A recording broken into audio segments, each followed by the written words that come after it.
There are two kinds of laughter in a small town, and Winnie Doyle had learned to tell them apart long before the morning they married her off in the churned mud of Drover's Cross.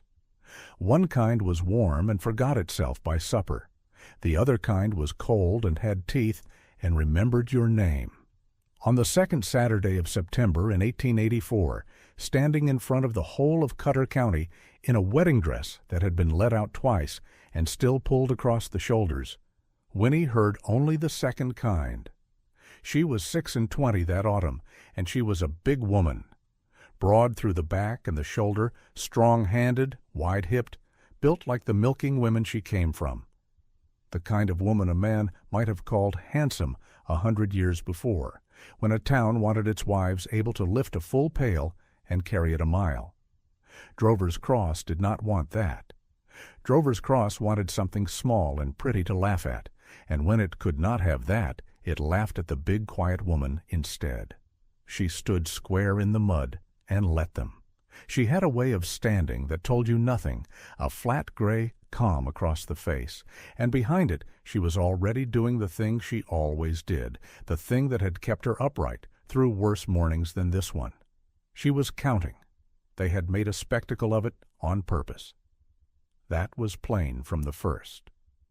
A wedding between two grown people who wanted no fuss should have been a matter of 10 minutes on a preacher's porch, but somebody with money had wanted a crowd, and a crowd there was, ranged along both sides of the main street of Drover's Cross, out front of the Mercantile and the Land Office and Tolliver's Place, hats pushed back, thumbs in vests, waiting the way men wait for a hanging or a horse race, waiting to see the grim widower Silas Rennick take a fat charity bride, and to see what came driven up the street behind her for a dowry.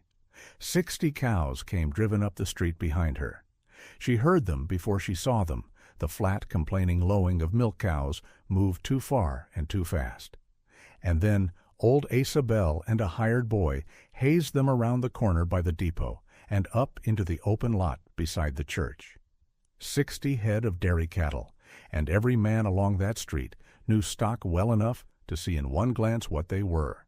Spent cows, broken-down cows, bags gone slack, hips standing up like tent poles, coats staring and rough, one favoring a foot, two of them so gaunt in the flank you could have hung a hat on the point of the hook bone.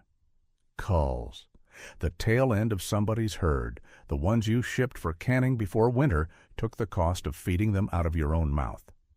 Somebody had gathered up every dead-end milker in the county, tied a ribbon on the sorriest of the lot, and called it a bride's portion. The crowd loved it. That was the cold laughter rolling down the street in a wave, and out of the middle of it a voice pitched to Carrie. "Well now," said Hollis Draycott, and the wave hushed to hear him, because in Cutter County men hushed for Hollis Draycott. He owned the biggest beef outfit in 3 counties. He owned the pens at the depot and a piece of the freight that moved through them, and a piece of the buyer who bought what moved, and a great many notes signed by men who thought they owned themselves. He was a trim, unhurried man in a good coat, gray at the temple, with a face that smiled easy, and eyes that never joined in. A herd and a wife, Silas, both in one afternoon. There's a bargain, though I'd not want to be the one to feed either through to spring. Silas Rennick said nothing. He stood beside Winnie the way a fence post stands beside a gate, near it, holding nothing up, not looking at it. He was somewhere past 30, hard and grief-worn and closed as a shut door, a beef man to the bone, a man who had buried a wife and did not want another, and least of all wanted this. A milk-money marriage got up by other men for reasons of their own. Shame sat on him like a wet coat. He would not meet the crowd's eyes, and he would not meet Winnie's, and whatever moved behind that stubborn sunburned face, he kept it to himself, and Winnie let him. She had troubles enough of her own to read without borrowing his. It was 3 of the town's own who made the wager out loud, and they made it where everyone could hear, which was the point. "I'll lay money," said Vester Cobb, who ran the livery and had a red face and a watch chain he was fond of, "that the whole business is dead by first frost. Cows and marriage both. Frost comes early up Kettle Creek. "First frost's too kind," said Del Mercer, the grain merchant, thin and dry as his own chaff. "Say spring. Say she cuts and runs by the spring thaw, and half them cows are crowbait by March." "Second winter," said Rufus Tolliver from the door of his saloon, grinning, wiping a glass he had no intention of filling. "I'll go you both one better. Rennick Place don't see a second winter. Draycott has the ground before the creek freezes twice, and that fat gal's back east or in the ground. One." He said it kindly. That was the worst of it. He said it the way you'd remark on the weather. 3 men, 3 bets. First frost, spring thaw, the second winter, laid down in the open street like 3 markers on a table, and Winnie heard every word of it, and she did not flinch, and she did not weep, because a woman who has already lost everything once has nothing left in her that jumps at noise. She stood in her too-tight dress with her hands folded, and she filed the 3 names away behind her flat gray face, the way you'd file 3 debts owed to you: Cobb, Mercer, Tolliver, first frost, spring, second winter. She would remember. She was very good at remembering, and she had all the time in the world. The preacher, a nervous young man who plainly wished himself anywhere else, opened his book and got as far as dearly beloved. He never got further. Down in the church lot, one of the 60 cows went down. It was a heavy red and white cow near the back of the bunch, one of the fresh ones, her bag tight and shining even in her poor condition, and she had been standing splay-legged and swaying for a minute or two in a way that only one person in that whole crowd was watching close enough to read. She staggered. Her hind end gave a lurch, a drunken sideways buckling, and then she folded down into the trampled muck with a groan that turned every head, and she lay there with her neck kinking around toward her flank and her ears already going cold, and she did not try to rise. A ripple went through the men. Somebody laughed, one bark, quick, and then not, because the cow's sides had started to heave wrong, and even a beef man could see there was a calf in her, and the calf was coming, and the cow was dying under it. "Milk fever," Winnie said. It was the first word she had spoken all morning. Nobody moved to help. It was not their cow and not their trouble, and a good number of them would have been just as pleased to see one of the 60 die in the street to prove the joke true. So Winnie helped herself. She stepped out of the little cleared space where a bride was meant to stand, and she crossed the muddy lot in her wedding dress with the whole town watching, and she got down on her knees in the churned black mud beside the fallen cow, as easy and unbothered as if she were kneeling to pray. She knew this. That was the thing none of them understood yet, the thing that would take them years to understand. She had grown up on the wet end of a milking string. She had her hands in cows before she had her letters.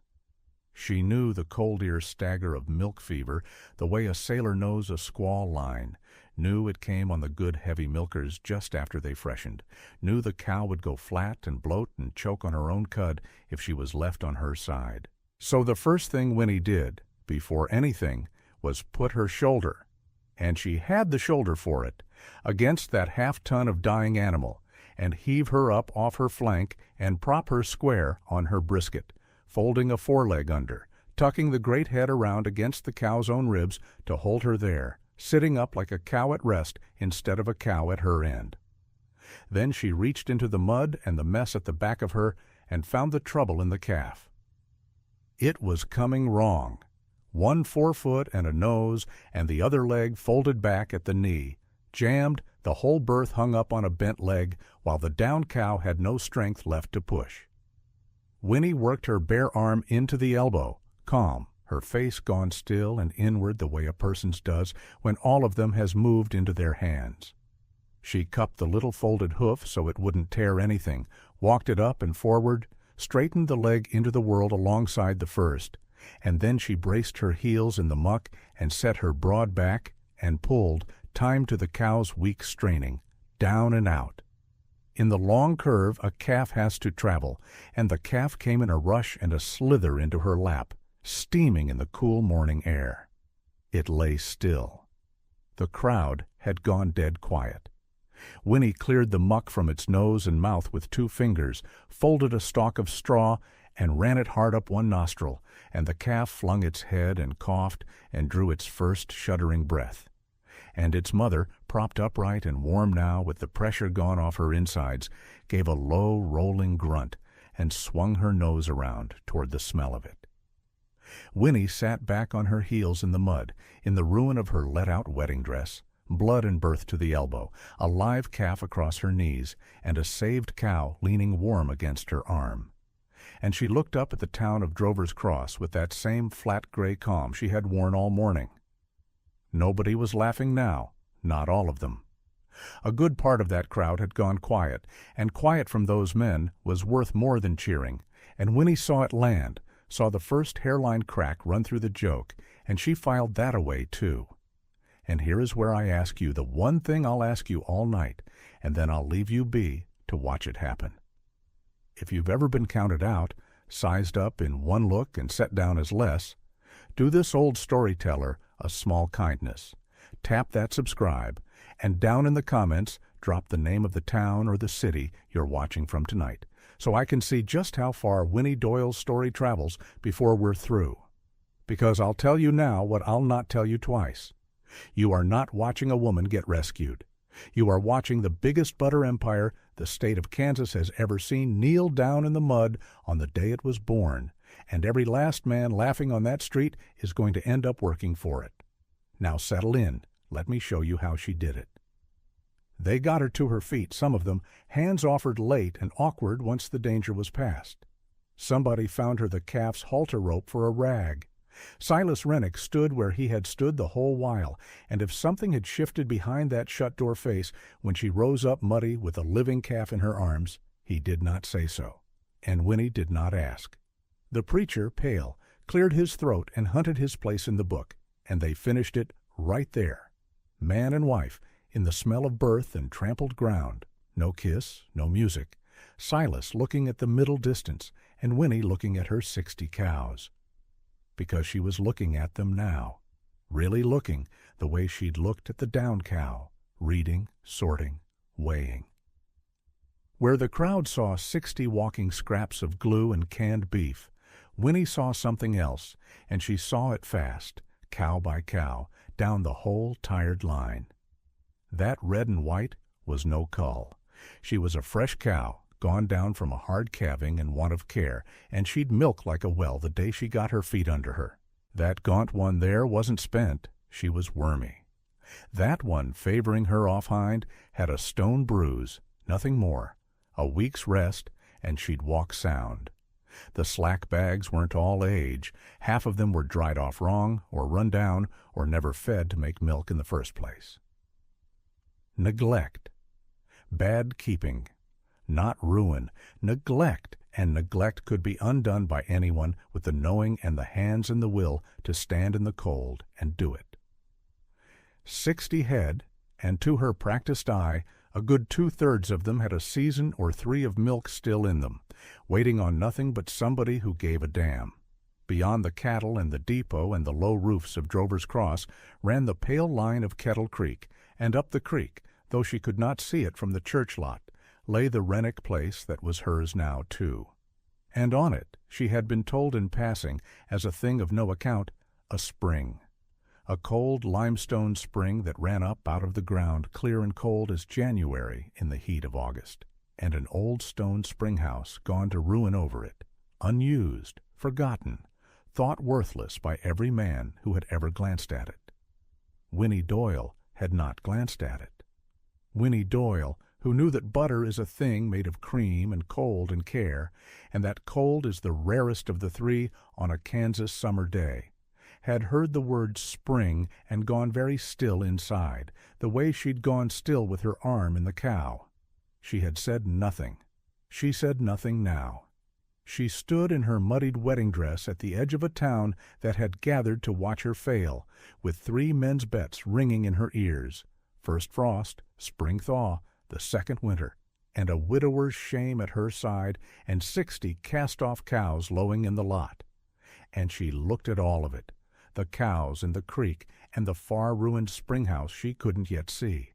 And she did the only thing she had ever known how to do when the world set her down as nothing. She counted. And she began, quietly, behind that flat, gray, unbothered face, to plan. A body learns some things so young it forgets they were ever taught. Winnie Doyle had learned the weight of a full pail against her hip before she learned her letters. She had learned the smell of a cow's breath, sweet with clover and warm as bread, before she learned to fear anything in this world. And she had learned, kneeling in that Drovers Cross churchyard in a wedding dress that no longer fit the wedding, that everything she knew with her hands would have to be enough. It was all she had brought with her. It was all she had left. To understand the woman in the muck you had to go back a ways, back before Cutter County ever heard her name, to a green fold of eastern Kansas, where a creek ran under willows, and a small dairy sat with its back to a low hill. Doyle's place, folks had called it. Her father's place. Thomas Doyle had come out of Missouri with a wife who did not last the second winter and a girl child who did, and he had built his little herd one cow at a time, the slow, patient way of a man who trusted nothing that came quick. 12 milkers at the best of it. Never more than 14. But clean cows, sound cows, and butter that the Baptist ladies asked for by name at the county tables. Winnie had been his whole crew from the time she was tall enough to reach a teat. There had been no son to raise, so he raised her the way he would have raised one, which is to say, he taught her the work and left the tenderness mostly unsaid, folded up inside the teaching. He showed her how to read a cow the way other men read weather, how the ears went, how the tail carried, the particular dull look that came into an animal's eye a full day before she went off her feed, so that a body who was paying attention could catch a sickness while it was still small enough to catch. He taught her that a cow gives down her milk to gentleness and holds it back from a hard hand, that you could not hurry milk any more than you could hurry a sunrise, and that the whole of the dairy trade came down to patience and cold and cleanliness in about that order. And he taught her the spring. Not a spring like the one she would come to on the Rennick place, for that lay years ahead of her yet. But he had taught her why cold water mattered more than any churn ever built. He would carry the cream crocks down to where the creek ran deepest and coldest under the willow roots, and he would set them in the shallows to hold, and he would say, "Lo," like a man giving away a secret worth more than the farm. That heat was the enemy of good butter, and cold was its friend, and that any fool with a cow could make grease. But it took cold, sweet, steady cold to make gold. She had been perhaps 9. She had not forgotten a word of it. She had never once, in 17 years, forgotten a word of it. Then the coughing took him. It took him slow across one long winter and one longer spring, and Winnie milked morning and night and nursed him between. And when he was gone, she found what a great many daughters of small men find when the man is buried. The place was not hers. There was a note against it she had never been told about, and there were words on paper that meant a strong-backed woman of 25 had no more claim to the ground she had worked her whole life than a barn cat had. The bank sent a man in a clean coat. The herd was sold at the gate to a fellow from 2 counties over. 12 sound cows walking off down the road, one behind the other with the willows going by overhead. And Winnie stood at the fence and watched her father's patients walk away, and did not let herself weep until the last white rump was gone around the bend. That was the thing about her that the town of Drovers Cross would take a long while to understand, and Hollis Draycott would never understand at all. She did her grieving where no one could sell tickets to it. So there she stood, 26, broad through the shoulder and strong through the hand, a woman built for the labor she loved and shaped nothing at all like the willow slim brides the country papers drew. No people left, no place left. And no references, which mattered more than a soft heart could guess, for a dairy woman without a character from her last situation was a woman no respectable house would hire, and the houses that would hire her without one were not houses a decent woman walked into. She took in washing for a season. She hired out at Haiying. She slept in a lean-to behind a widow's kitchen and ate what the widow did not want. And she felt the world doing to her what the world does to a woman it has decided is surplus, which is to press on her from every side at once and call it her own fault for taking up room. What Winnie wanted in those months was not a grand thing. It would have fit in the palm of a hand. She wanted a roof that the rain could not get through and no man could sell out from under her. She wanted to be spoken to like a person and not like a problem. She wanted a floor that was hers and a door she could shut and work that was her own labor building her own life instead of somebody else's. A place of her own. That was the whole of the dream, and it was so far above her that some nights she was ashamed to have it. And then the offer came, and it came dressed as a mercy, the way the cruelest things often do. There was a widower out west in Cutter County, they said, a cattleman named Rennick, who had lost his wife and could not keep a house and a child and a failing place all at once. There was an arrangement to be made. He needed a woman to keep the child in the kitchen. The county needed to be shut of a spinster it did not know what to do with, and a marriage would settle both accounts at a stroke. There would be 60 cows in it, they told her, as though 60 cows were a fortune being pressed upon her, a herd of her own to tend. She was not such a fool that she did not hear the laughing behind the words. She knew there was a joke in it somewhere, the way you know there is a snake in tall grass before ever you see it. A man does not give 60 good cows to a bride nobody wanted. But she was a woman with no roof, no name to fall back on, and no next month she could see her way to. And there were cows in it. Whatever else the arrangement was, there were cows in it, and cows were the one language in all the earth that Winnie Doyle spoke better than the people laughing at her. She said yes to a joke because it was the only door that had opened, and she rode west into Cutter County to marry a man she had never met. You know already how the wedding went, for you have seen it.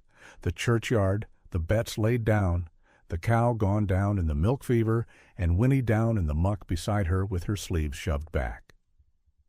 What the churchyard could not see was what she was doing in the quiet parts of herself, even while her hands worked.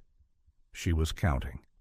She had counted the cows as the wagons brought them in the day before, 60 head strung along a rope line, and where the town saw 60 walking bone racks fit for nothing but the tallow man, Winnie saw something else entirely, because she had been trained by a patient man to look past the ribs to the animal underneath. The road out to the Rennick place ran north and west from town, up along a shallow draw where the grass went from grazed-down brown to something taller and greener as you climbed. And Winnie, riding beside her new husband on the seat of the wagon, read that grass the way she read everything, which is to say, she read money and years in it and said not one word aloud. Kettle Creek came in from the left, low and slow in its bed, and then the land lifted a little and folded, and there, among a stand of bur oaks, sat the place that was now, by law and by joke, half hers. It near broke her heart and lifted it in the same breath. The house was a low-frame thing, gone gray for want of paint, with a porch that sagged at one corner like a man favoring a bad hip. The barn was better built, but ill-kept, the yard around it churned to mire, a gate hanging by one hinge and propped with a stone. There was a fine set of pens that had held beef stock once and stood empty now, the rails silvered, and everywhere the look of a place where a man had stopped caring somewhere back in his grief and let the weather have the rest. She had seen the note against it in the set of everything. You could read a banknote in a farmyard the way you could read fever in a cow. It was in the untended gate and the empty grain bins and the way the good tools had not been put up under cover. This was a place 2 seasons from the auctioneer, and everyone on it knew it and had stopped fighting it. But it was the spring house that stopped her breath.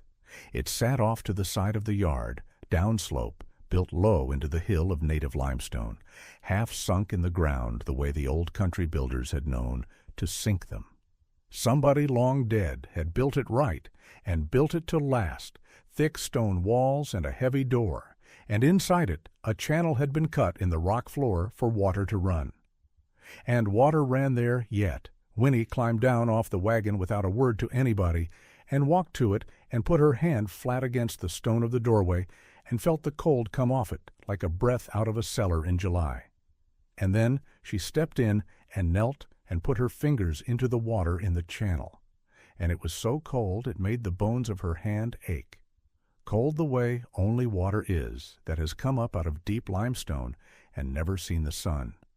A cold spring, a real one, the steady kind that does not warm in August and does not fail in drought, feeding clean and constant through a stone house already built to hold it.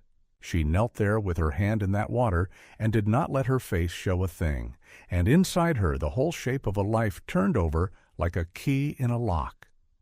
Her father's voice came up out of 17 years, cold, sweet, steady cold to make gold. Here it was, the one thing that could not be bought, could not be built, could not be churned into being by any amount of labor, the one thing that made the difference between grease that any fool could make and butter that came dear from Kansas City. It was sitting neglected in a stone house on a foundering farm that a whole town had married off to her as a punishment. They had handed her 60 broken cows and a run-down joke of a place, and laughed themselves back to the saloon, and not one of them had understood that they had also handed her the coldest, cleanest, most valuable water in Cutter County, and had no notion what it was worth in the hands of somebody who did.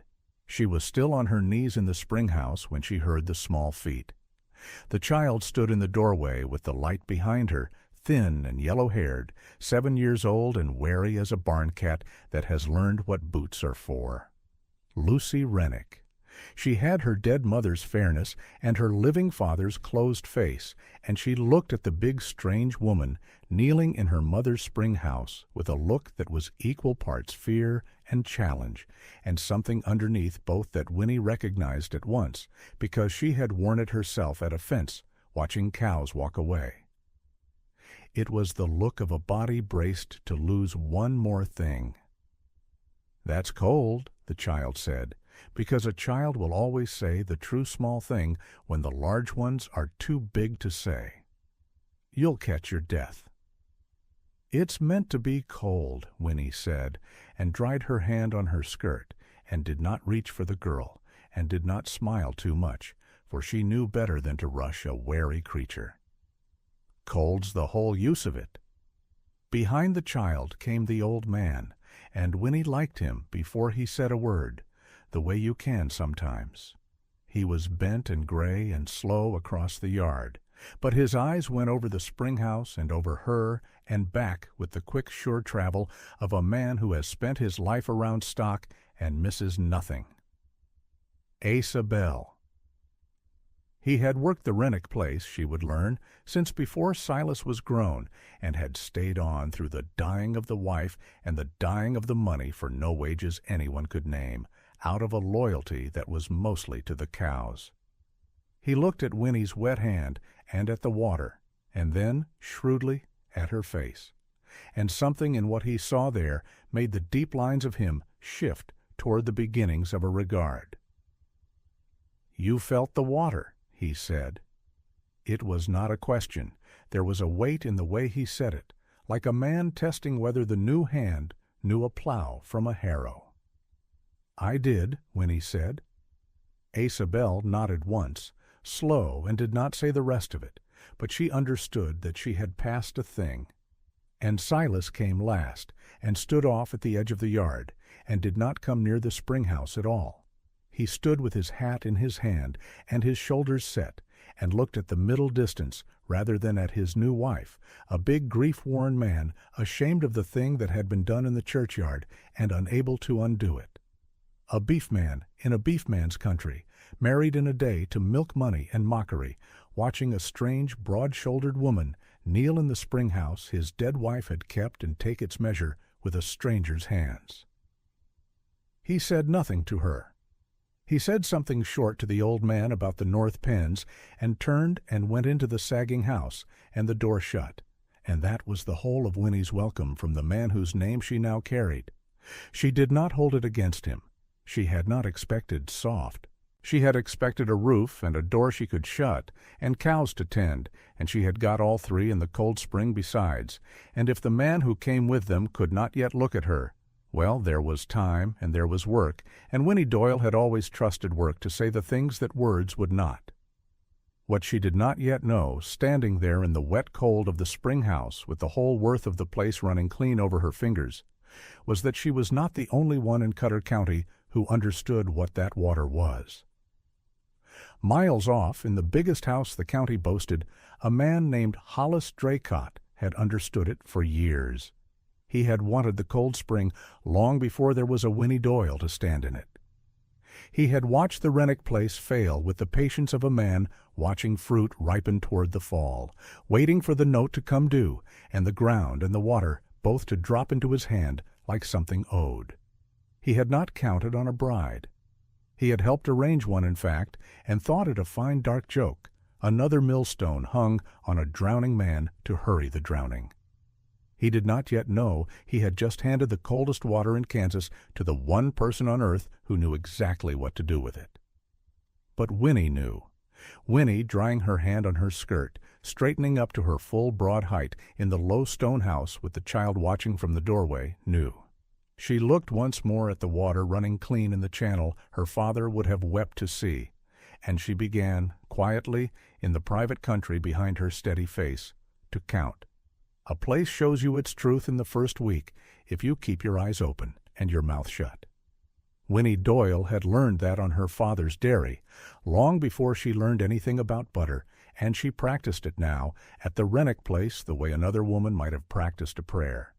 The word had gone ahead of her, the way words did in a town like Drover's Cross.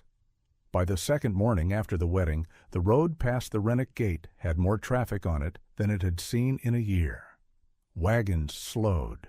Men on horseback found reasons to ride the long way around.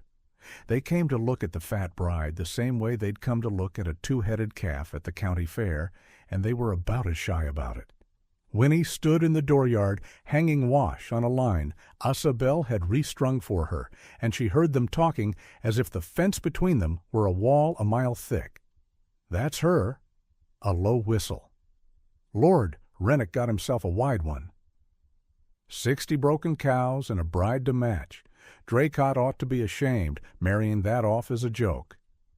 He ain't ashamed of nothing, and she won't last the winter. Neither will she. Winnie pinned a shirt to the line and reached for the next one. Her hands did not stop moving. Let them look, she thought. Looking was free, and it cost her nothing she could not spare. But she noted the words, the way she noted everything, and she filed them somewhere behind her steady face where they would keep. A woman who is underestimated is a woman with room to move. She had understood that since she was a girl, and she understood it better now, married 2 days to a man who would not meet her eyes across his own table. Silas Rennick came and went like weather.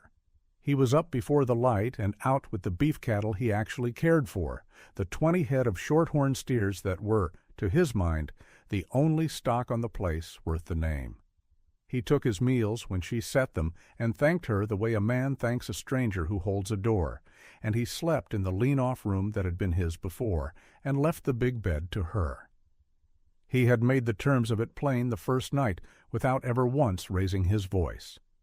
This was an arrangement. She would have a roof and her keep, and the protection of his name, such as it was worth. He would have a woman to cook and to mind the child and to tend the milk cows he wanted nothing to do with. Beyond that, he owed her nothing, and he made sure she knew he expected nothing back. "The dairy's yours to run or run into the ground," he said, standing in the doorway with his hat already on. "Makes no difference to me. Milk money never kept a place yet." "It kept my father's for 20 years," Winnie said. "And where's your father's place now?" That was cruel, and he seemed to know it the moment it left him, for something crossed his face and closed again. He did not apologize. He put on his gloves and went out to his steers, and Winnie stood a while with her hands flat on the table, breathing slow, letting the sting go through her and out the other side the way a cold current went through a spring house. She knew already that his coldness was not entirely about her. She had seen the daguerreotype on the mantel her first hour in the house, a slight pretty woman with her hair parted plain and her hands folded, and she had seen the way Silas's eyes slid off it and would not land, and she had seen the black band still stitched to the sleeve of his good coat 2 years after the fact. Grief did that to some men. It froze them at the exact hour of their loss and left them standing there, and everything that came after had to be shouldered aside, like furniture in a dark room. She was furniture to Silas. A big plain piece of it he had not chosen and could not send back. Lucy was harder, and Lucy mattered more. The child kept to the far corners of the house like a barn cat that had been kicked. 7 years old, all elbows and watchfulness, with her dead mother's fine hair and her father's stubborn jaw. She would not sit at Winnie's elbow. She would not answer past a yes or a no. When Winnie set a plate in front of her, she ate it, and when Winnie tried a soft word, she looked at her plate as if the words had a smell she didn't trust. Once Winnie found her standing at the mantel with a rag, dusting the daguerreotype so carefully it near broke something in Winnie's chest, and when the girl saw she'd been seen, she fled. Winnie did not chase her. You did not gentle a spooked heifer by running at it. You stood still, and you kept your voice low, and you let it come to you in its own hour, or not at all. It would cost her patience she was not sure she had. She meant to spend it anyway. She had been at the place 3 days when Hollis Draycott came calling. He came in a buggy with a matched pair, not because the road wanted a buggy, but because a man like Draycott understood that a buggy said things a saddle horse could not. He wore a town coat and a clean collar, and he took off his hat when Winnie met him in the yard, and he was polite as Sunday. That was the worst of him, Winnie thought.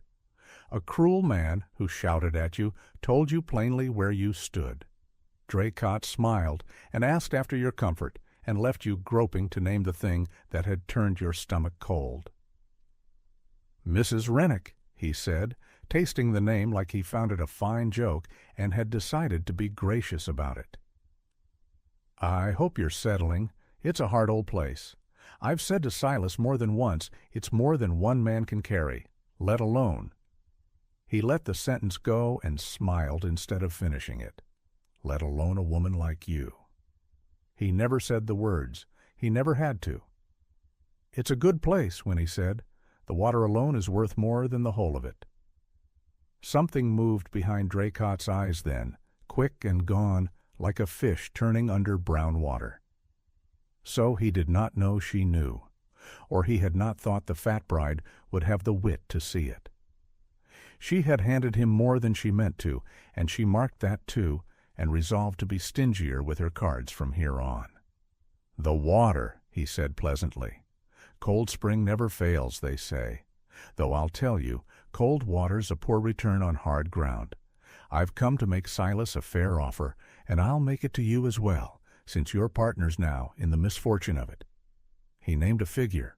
It was a low figure, low enough that Winnie felt it as a small physical insult, the way you'd feel a man spit near your boot without quite hitting it. For the place, the stock, the spring, all of it, free and clear, and the banknote gone with it. You'd walk away with something in your pockets instead of nothing. That's more than most in your position could hope for. "And you'd have the spring," Winnie said. "I'd have a headache and a mud hole and a herd of cows too old to bother butchering," Draycott said, smiling. "I'm doing my Christian duty by neighbors who are in over their heads. Butter money." He said it the way another man might say a child's game. "There's no fortune in butter, Mrs. Rennick. There's a living, maybe, for a lucky few, in a good year with a strong back and better luck than this place has ever had. But there's no empire in a churn. Beef is where the country's going. Beef and rail. You'd do well to take the money and let the men who understand the future carry it forward. Winnie looked at him a long moment. She thought about the refrigerated cars she'd read about in the papers her father used to bring home, the new iced cars that could carry butter east to the cities without it turning on the road.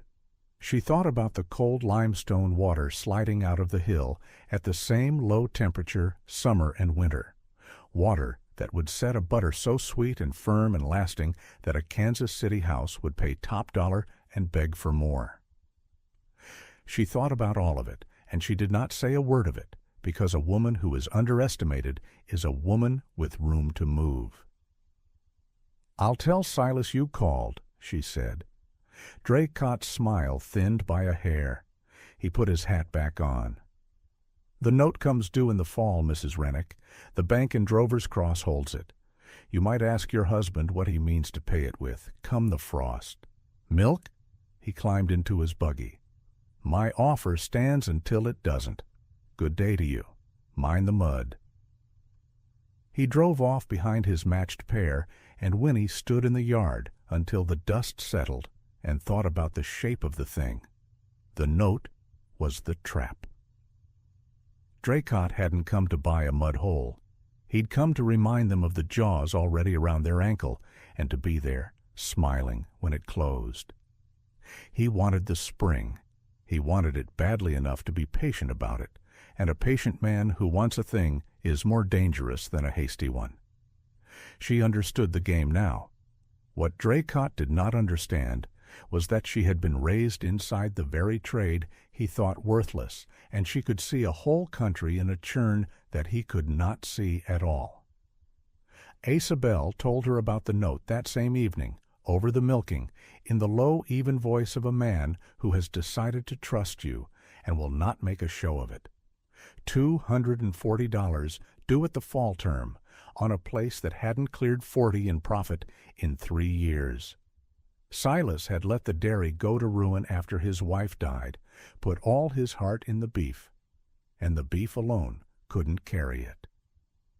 Draycott had bought up half the other small places in Cutter County the same way, waiting on notes, and every one of them he'd got for a song. "He'll get this one, too, most folks figure," Asa said. He was a bent old man with hands like knotted rope, and he'd been on the Rennick place 40 years, since Silas's father's time. "I ain't most folks. I seen what you done at that wedding, missus, down in the muck with that Downer cow. You know cattle." "I know dairy cattle," Winnie said, "which is a different animal than most men think." She stripped the last of the milk from the cow before her, a bony red thing with a sad eye, and sat back on her heel. "Asa, tell me true, how many of these 60 are actually spent?" Asa scratched his jaw. "Draycott's man said all of 'em, culls, cast-offs, cows too old or too sick to give, that he passed off on Silas as a wedding jest."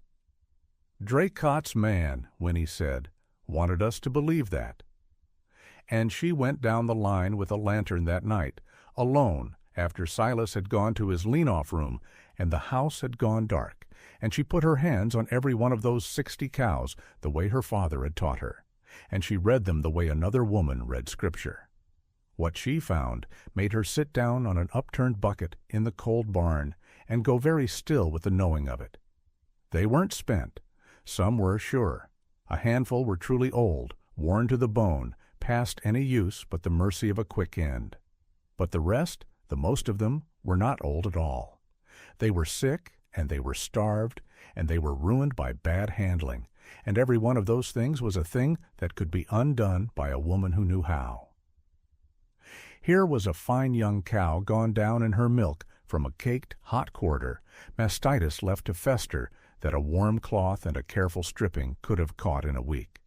Here were a dozen more simply half-starved ribs standing out, dried up not from age but from a winter of poor hay, and no grain, cows that would freshen sound and full if a body fed them right and got them in calf. Here was one with a foul foot from standing in muck, and here 3 more, thin and dull-coated, with a worm load that a dose would carry off. Mismanaged, not spent, neglected almost to death and passed off as worthless, and the difference between worthless and a fortune was nothing but knowledge and work.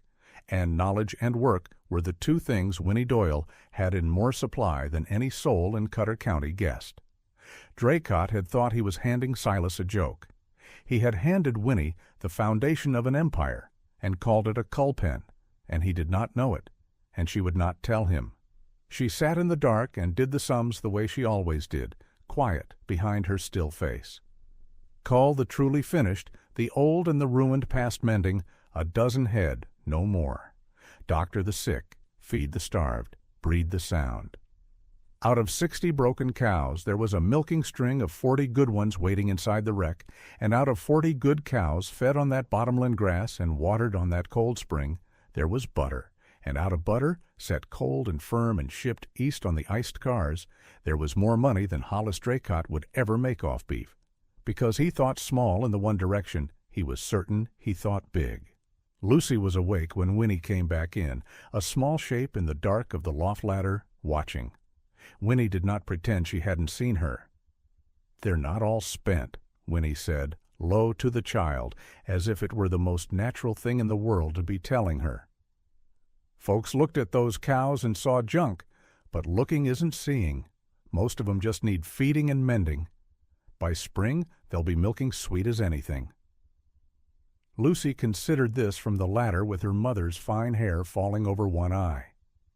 For a long moment Winnie thought she'd get nothing, the way she always got nothing. Then the girl said, in a small, suspicious voice, the first whole sentence she had given her. "Pa says the cows are worthless. Everybody says." "Everybody's wrong," Winnie said. "That happens more than you'd think." Lucy was quiet again. Then, so soft, Winnie near missed it. "You look at things funny. You think different than other people." It was not meant as a kindness. It was a child's plain report of a strange fact. But Winnie took it and held it, standing there in the cold, dark kitchen of a place that half the county had already buried, and she felt something in her settle and set hard, cold and firm and lasting, the way the good butter would. "I do," she said. "Now get on up to bed. We've got a lot of work to do, you and me, before the frost." A thing broken is not a thing dead. That was a truth Winnie had learned young, at her father's elbow, in the gray hour before dawn, when the lamp still swung and the cows still steamed. And it was the truth she carried down the slope to the spring house on her first free morning, sleeves already shoved past her elbows. The town had bet against her. Silas had bought her the way a man buys a mule he expects to bury by spring. None of that changed the work in front of her, and the work in front of her was the spring house, and the spring house was a disgrace. She stood in its doorway and let her eyes adjust. It was a low stone building set right over the mouth of the cold spring, built by some Rennick or other back when the family still meant to make something of the milk. Whoever built it had known his business. The walls were limestone laid 2 feet thick, and the floor was flagged, and the water came up cold out of the ground and ran in a shallow channel cut along the north side, cold enough on the hottest August day to raise gooseflesh on your arm. That water was the whole thing. That water was money, though not a soul in Cutter County seemed to know it but her. But the men who came after the builder had let the place go to ruin. The channel was clogged with leaf rot and a dead thing she did not care to name. The stone shelves were a green skin of old cream turned to slime. There were wasps in the eaves and a broken pane letting in the flies, and the whole low room stank of sour and neglect. Winnie went and got a bucket and a stiff brush and a cake of lye soap, and she began.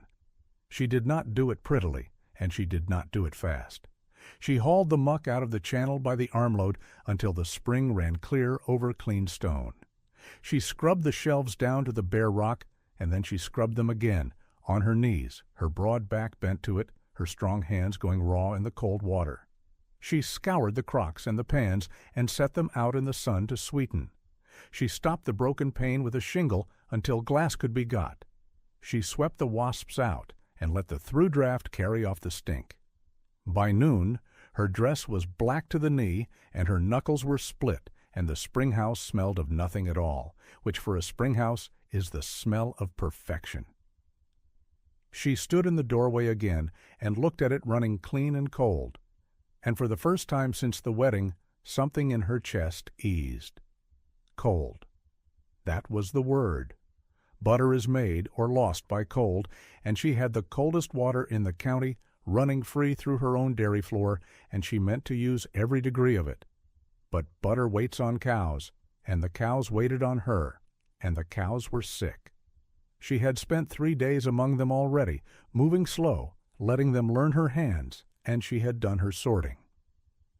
The town called them 60 spent cows, and the town, as usual, had not troubled to look. Some were spent, old girls with their teeth worn to the gum and their bags gone slack, cows that had given all a cow can give and earned their rest. Those she would cull. There was no sentiment in it, and no cruelty either, only the arithmetic of a dairy. But most were not spent at all. Most were only starved and dirty and doctored by no one. They had been fed poor hay and no grain and left to stand in their own filth, and a cow used so will fall off her milk and look to a lazy eye like a cow that is finished. Winnie's eye was not lazy. Under the mud and the staring coats she saw good deep bodies and sound udders and the wide-sprung ribs of cows bred to milk. She saw, in plain fact, a fortune that the whole town had laughed at. 2 of them were down. The first was a big roan close to her time, and Winnie knew the trouble the moment she saw her. Down on her breastbone, head swung round into her flank, that queer, glassy stillness. Milk fever. The same beast that had put a cow on the ground in the churchyard on her wedding day. It comes on the best milkers, the deep ones, right at calving, when the body spends its lime into the bag faster than it can draw it back, and the animal goes cold and stiff and slides toward death quiet as a candle guttering. There was no doctor for it worth the name in Drover's Cross, and no need of one. Winnie had her father's remedy in her hands. She sent Asa Bell running for the things she wanted, a length of clean tubing, a bicycle pump he swore he could lay hands on, a pan of water off the stove. Asa Bell was the old hand, 60 if a day, and he had watched her these 3 days with his arms folded and his verdict withheld. He did not withhold his legs now. He came back winded, with the whole of it, and he crouched beside her in the straw and did as she said, and he watched her work. She milked the roan out, only part way, no more, and then she took the tube and the pump, and she blew the emptied quarters full of clean air and tied them off soft with strips of tape, so the pressure would hold and the bag would stop draining the poor beast dry. It is a queer thing to watch and an old thing to know. She rubbed the cow's stiff legs and talked to her low, nothing words. And she waited. Asa Bell did not say anything, but somewhere in the waiting his folded arms came unfolded. It took the better part of an hour. Then the roan's ear flicked. Then she brought her head up off her flank, slow like a woman waking from a long fever, and she blinked at the 2 of them as if to ask what all the fuss had been. By evening she was up on her feet, wobbling, cross, and hungry, which is the finest word a stockman knows. Her calf came clean 2 days after, a bull calf, all legs. The second cow was mastitis, and mastitis is a meaner, slower fight than milk fever. A quarter of the little Jersey's bag had gone hot and hard and wrong, the milk from it stringy and off, and left alone it would spoil the whole udder, and maybe the whole cow. There was no quick trick for it. There was only the patient, thankless work, stripping the bad quarter out clean by hand, 3 and 4 times a day, every day, working warm cloths against the swelling to draw the heat, keeping the animal apart, and bedded deep and watched. Winnie did it. Morning and noon and night, and once more by lantern, she went down and stripped that quarter and pressed the warmth in and stripped it again, her thumb and forefinger aching, The milk that came a poison she poured on the ground. Slow, day on day. And slow, day on day, the swelling softened, and the heat went out of it, and the milk ran white and clean once more. She saved the quarter, and she saved the cow, and by then even Asa-Belle had stopped calling her ma'am and started calling her by her name. The feeding she set right the same way, by knowing and by doing. A milk cow is a machine for turning feed into cream, and you cannot draw cream from a cow you have not filled. She had Asa-Belle and the sullen hired Boyfork, the good meadow, hay to them instead of the coarse slough grass, and she got a little ground corn, and bran worked into the ration, bought on nothing but her word against the note, and she saw to it the water was clean and always there, for a cow will not milk that cannot drink her fill. Within a week the staring coats began to lie down, flat and shine. Within 2 the pails came up heavier at every milking, so that the boy grumbled at the carrying, which is another fine word to a stockman. 60 head she had been given. She culled the truly spent, the toothless, the ruined, the barren, and sold them for what the tannery and the poor butcher would give, and that money, too, went against the note, every coin of it, and she wrote the sum down small and neat in the back of the ledger where she had begun to keep her own accounting. What was left when she had finished her sorting was not 60 cows, and never had been. What was left was a sound milking string of 38 good cows, clean and fed and climbing back into their milk, the first honest number of her life on that place, and the bottom rung of a ladder only she could see. Then came the butter, and the butter was the thing.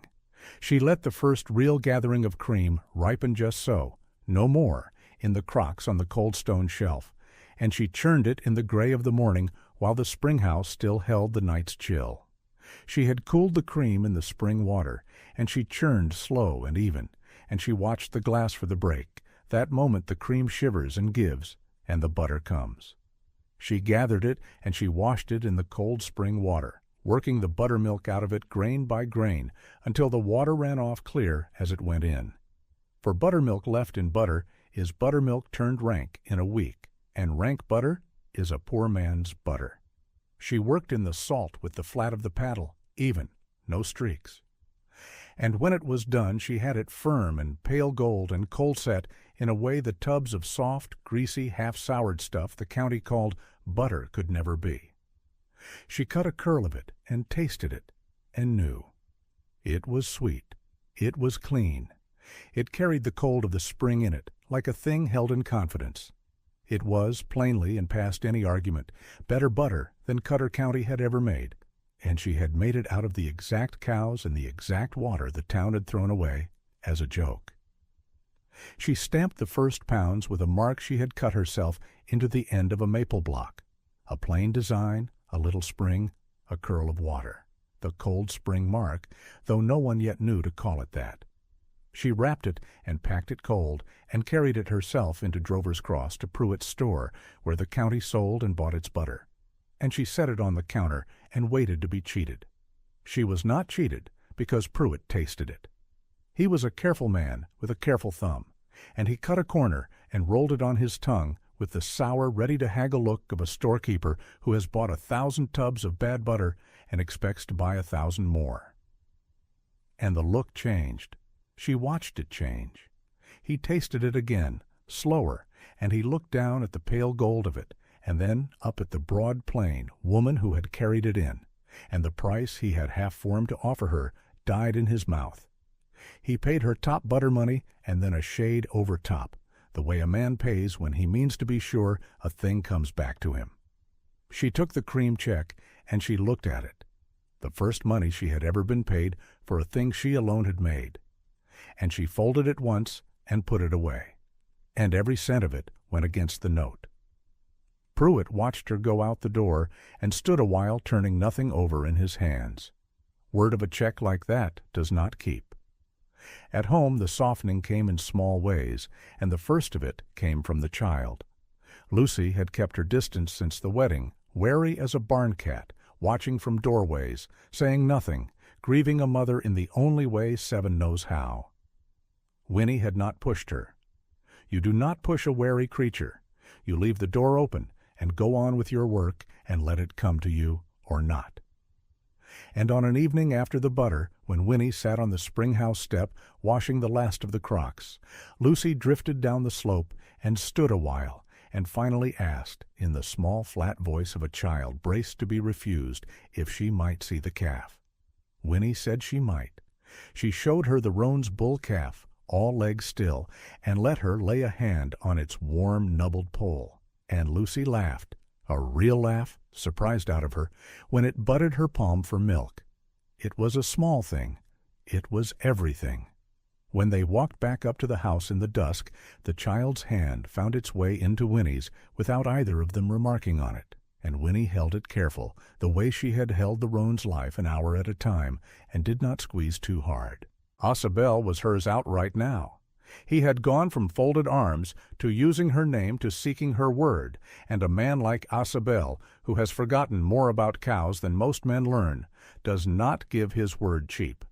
He took to lingering at the spring house of an evening, spinning out talk of cows 50 years dead. And in among the talk he taught her the run of the land, and the temper of the creek, and which of Draycott's doings to watch. For Draycott was watching, they both knew, and the knowing sat between them, plain and unspoken. And Silas watched her too, and it was a different watching than before. He was still terse, still a beef man who held that milk was women's money, and beneath a real stockman's notice, still a closed door of a man with his grief locked behind it. He did not thank her. He did not soften in any way a body could point to. But she caught him more than once, standing at the rail in the blue dark looking down the slope at the lamplight in the spring house, where his throwaway wife was turning his throwaway cows into something the storekeeper paid overprice for. And one evening she looked up from her churning and met his eyes across the yard before he could look away. He did not smile, neither did she. But something behind the smile she did not give, something back of her plain, steady face, adjusted and settled, and she turned back to the churn, knowing that the man had begun, against every intention he owned, to reckon her a different sum than the one he had married. 38 sound cows. The first cold pounds banked against the note, a child's hand in hers in the dusk. She was counting it all, and she was not near done counting. A thing that works announces itself long before anyone is ready to admit it. That was the shape of that first season on the Rennick place. Winnie did not tell the county her butter was better. She did not have to. The butter said it for her, one crock at a time, and the county came around to the truth the slow way, the only way pride ever lets a person come around to anything. Spring ran into summer, and the days stacked up long and hot, and the spring house that had been a leaning, mossed-over ruin the day she arrived became, board by scrubbed board, a proper dairy. She did it the way she did everything, which was to say, she did it with her hands and her back, and a plan that lived behind her eyes and never got spoken aloud. She had Asa haul the old rotten shelving out and burn it. She limed the walls white until the little stone room threw light back at you.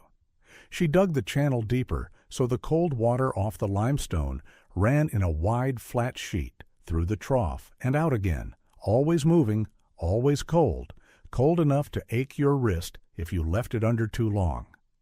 That was the whole secret, and the whole fortune, though nobody but her had eyes to see it yet. The cold spring did not care how hot Kansas got.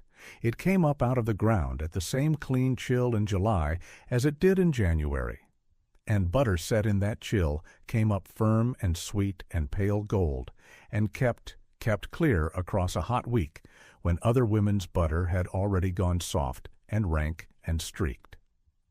She set her crocks in the running water to their necks, and the cold held the cream the way a bank holds money. She worked a rhythm into the days that the whole place fell into behind her, milking before the light, the sound string of them standing patient now, filled out, glossy where they had been gaunt and staring. She had culled hard and fed harder, and the cows that had come to her as a joke, 60 spent hides the town had called them, dead by frost, had answered the feeding and the doctoring the way living things do when somebody finally troubles to know them. Some of them would never be much, but the 24 at the heart of them milked deep and steady, and their cream came thick, and Winnie skimmed it and ripened it in the cold and worked the churn with those broad, strong arms until the buttermilk broke and the grains came. And then she washed and worked and salted and stamped. And there it was.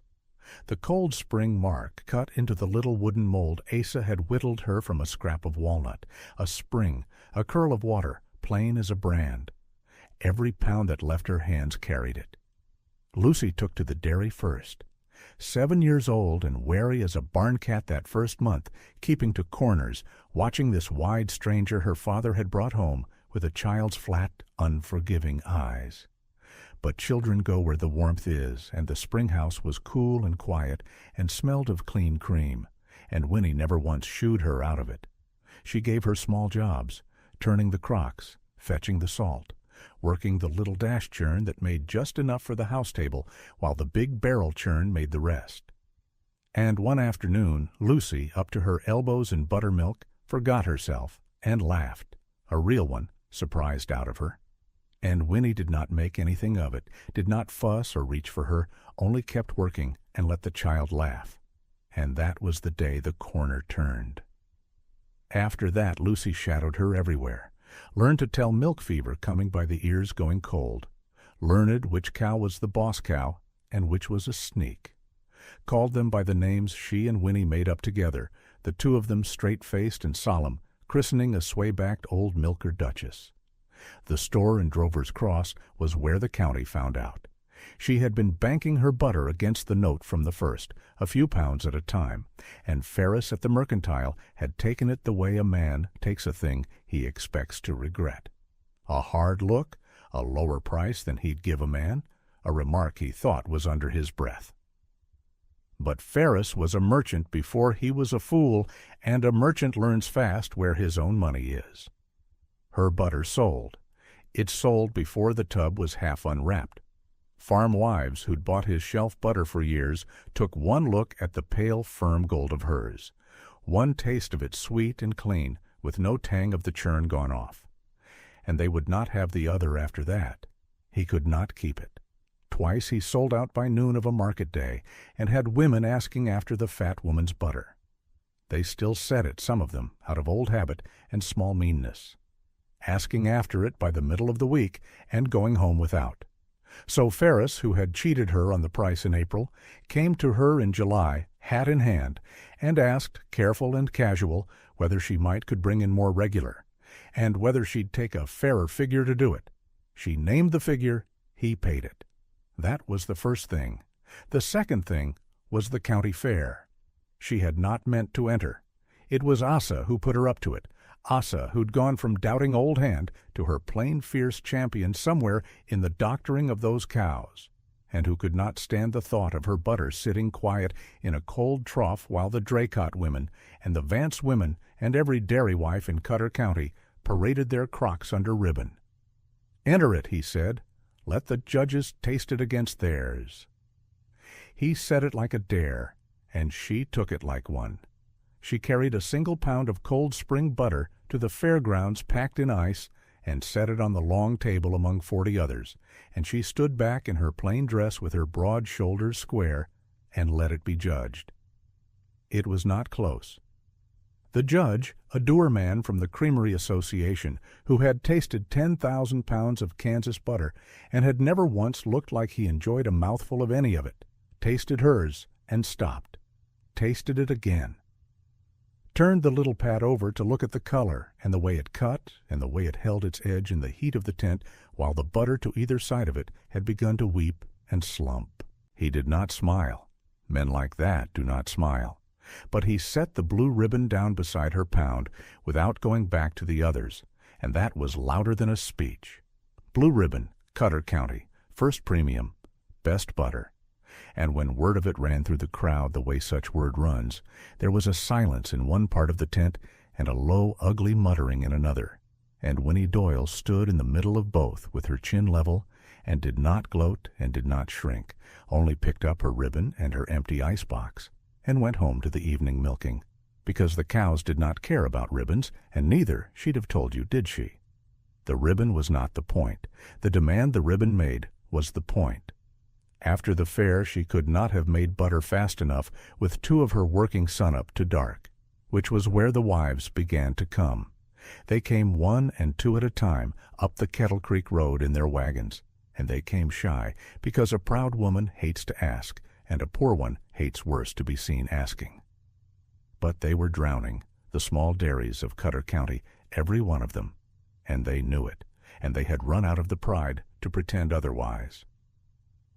Ada Neal came first, a raw-boned widow woman from out past the Vance place with 4 cows and 5 children and a note of her own coming due.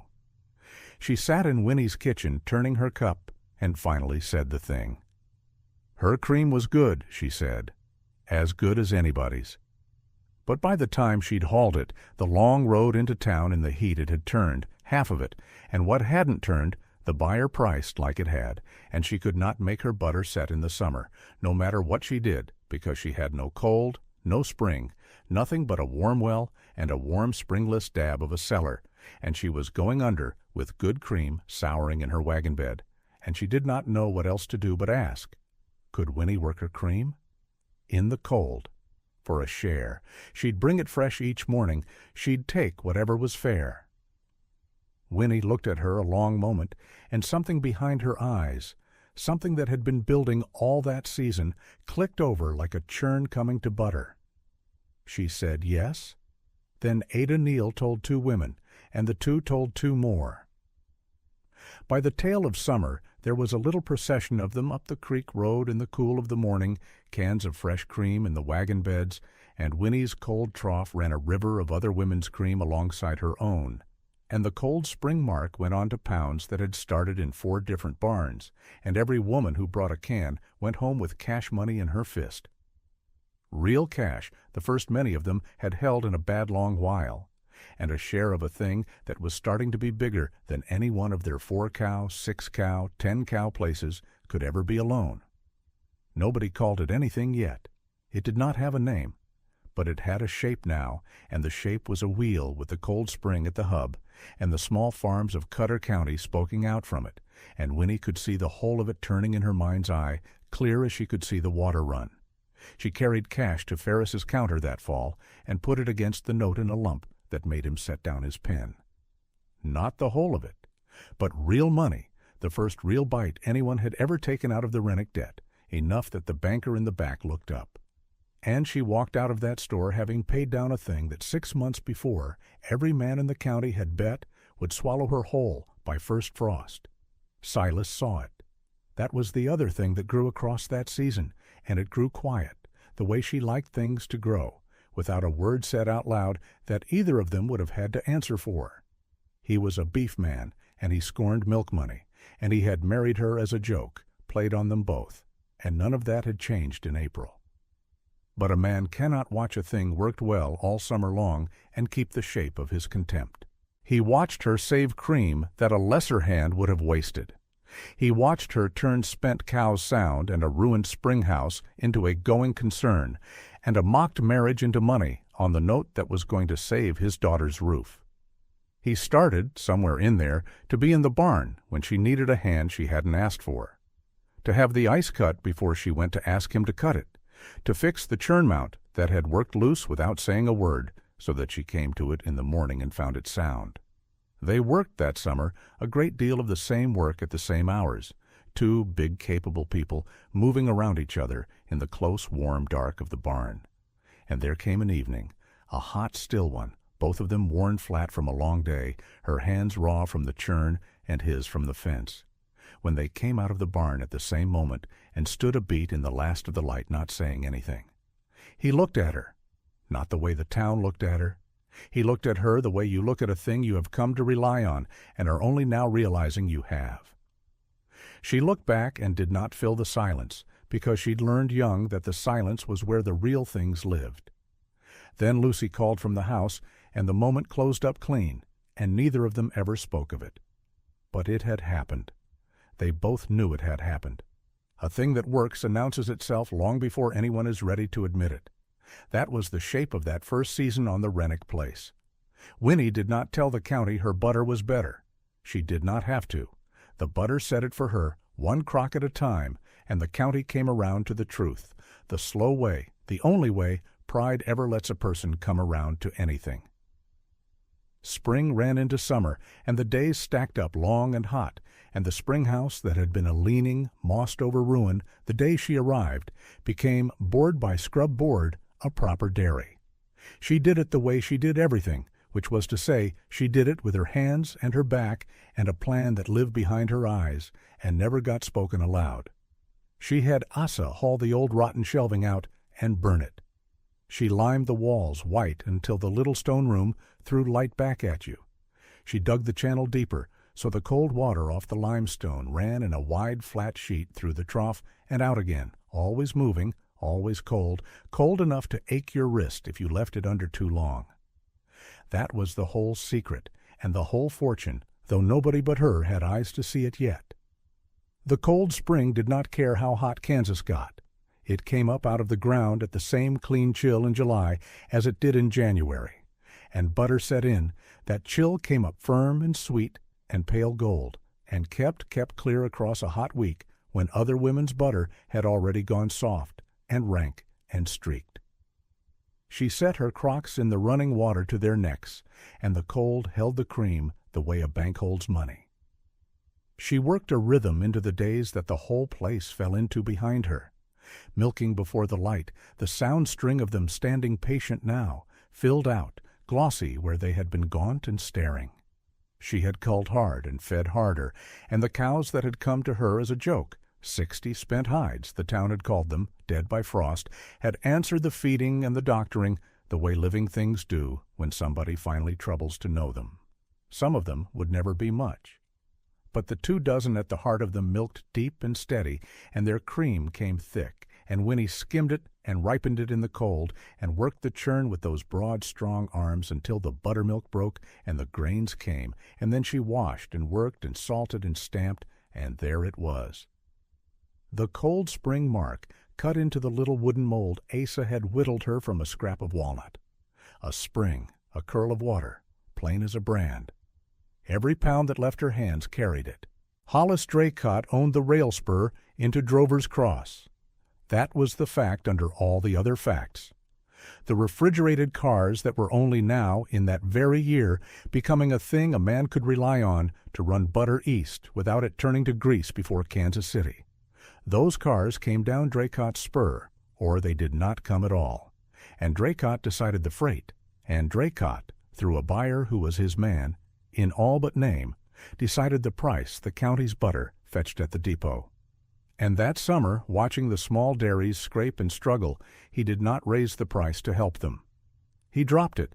He dropped what his buyer would pay for butter until it sat below what it cost a 4-cow woman to make, and he held it there, patient as a man holds a door shut, because a starved dairy sells cheap and a broke widow sells cheaper, and Hollis Draycott meant to own every acre and every spring and every drop of cold water in Cutter County the way he already owned the rail.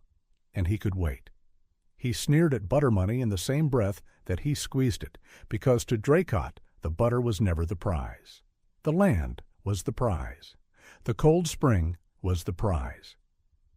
And the surest road to a spring was to starve the woman standing on it until she had to sell. Winnie knew it. She counted it the way she counted everything. She stood in the cold doorway of her dairy one evening, late in that first season, with a ribbon on the wall and money on the note, and Lucy's laugh coming up from the house, and the smell of clean cream all around her.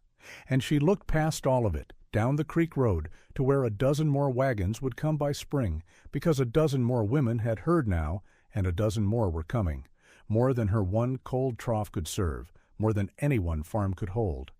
The Empire's first true shape, wanting in, waiting on her to build the thing big enough to hold them all.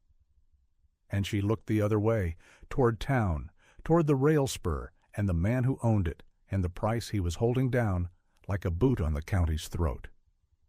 And she began, quiet behind her still and level eyes, to count what it would take to build a wheel that did not turn on any spoke of his. A man who cannot win a thing by working for it will try to win it by making sure no one else can keep it. Winnie had watched Hollis Draycott long enough now to know which kind of man he was. He did not come at a thing straight. He came at it the way water comes at a low field, from every side at once, quiet, until one morning you woke and found the whole low ground under it. The first she knew of it came in an envelope, not from Draycott, from the bank in Drover's Cross on the good paper they used when the news was bad, the clerk's hand, small and careful as a man, stepping around something on the floor. She read it standing in the yard with the morning still cold off Kettle Creek and the cows lined at the rail behind her, patient, full, waiting to be let down. She read it twice. The note on the Rennick place, the note that had hung over them since before she came, the note she had been chipping at all season with cream checks and butter money, and the sweat of her own 2 hands, that note had been sold. The bank had let it go. A private party had bought the paper, the letter said, and all sums owing were now owed to that party, and that party had called the balance due in full on the first day of spring. She did not need the letter to name him. She folded it along its crease and put it in her apron pocket and let the cows down and milked, because the cows did not care whose name was on the note, and the milk would sour in the bag whether she was afraid or not. That was the first thing the dairy had taught her years ago on her father's place before the world took it. The work does not wait on your feelings. You bring your feelings to the work, and the work carries them, and by the end of the row, they are smaller. Asa Bell found her at the churn near noon and stood in the spring house door a while before he said anything. He had grown old on other men's places, and he knew the shape of trouble when it walked up the lane. "Draycott bought your paper," he said. Not a question. "He did." "Bank had no call to sell it. You were paying it down." "He gave them a reason," Winnie said. "A man like that always has more cash today than a country bank has patience. They took the sure thing." She lifted the dasher, checked the butter coming, set it down again.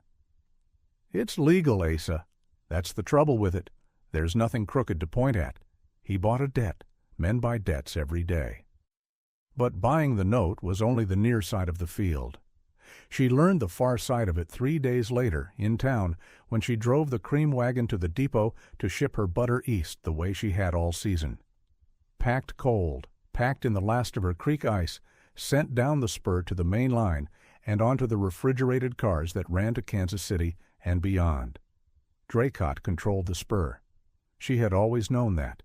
The spur was his the way the sky was God's, a fact you built your day around and did not fight. What she hadn't known until the depot agent would not meet her eye was that the refrigerated cars had suddenly all been spoken for. Beef, the agent said. Long-standing beef shipments. Every iced car on the line, from now clear through the season, booked to Draycott's cattle and Draycott's friends' cattle, and no room, he was sorry, no room at all for a few crocks of butter. "It'll spoil by the second day without the ice car," Winnie said. Not to argue, just to lay the fact on the counter and look at it. "I expect it would," the agent said, and found something to do with his ledger. There it was then, laid out plain as a hand of cards turned face up. Butter is not beef. Butter will not wait. A steer can walk to the railhead on its own 4 legs and stand in a pen a week and lose nothing but temper. Butter must go cold and go fast, or it turns, and a churn of turned butter is a churn of money poured on the ground. Draycott did not have to burn her out or run her off or lay a hand on a single thing she owned. He only had to make sure the cold never reached the rail. He could sit in his big house and do nothing at all, and let the sun and the miles do his work for him, and by spring she would have a spring house full of the finest butter in Kansas, and no road to carry it anywhere a soul would pay for it. and a note come due she could not meet, because the very thing she would pay it with could not get to market. He undercut her at the near end, too, so she would feel the pinch from both sides. The one local buyer, the man who took what butter the county made and shipped it on Draycott's cars, dropped his price to almost nothing, dropped it below what it cost a woman to make the stuff, and let it be known he had all the butter he needed, and then some. And the word went out with it, the way word always went out in a place like Drover's Cross, carried in the mouths of men who liked the taste of another's trouble. The fat woman's dairy was finished. The Rennick place was going under, note called. Cars closed, price gone. Market down. First Frost had not killed the herd the way the betters promised. No, the woman had a knack. You had to grant her that. But a knack was not a railroad, and the railroad was Draycott's, and there was an end to it. Winnie heard it all and said little. She had been called finished before by people who did not know the difference between a thing lying down and a thing lying still. Then came the fire.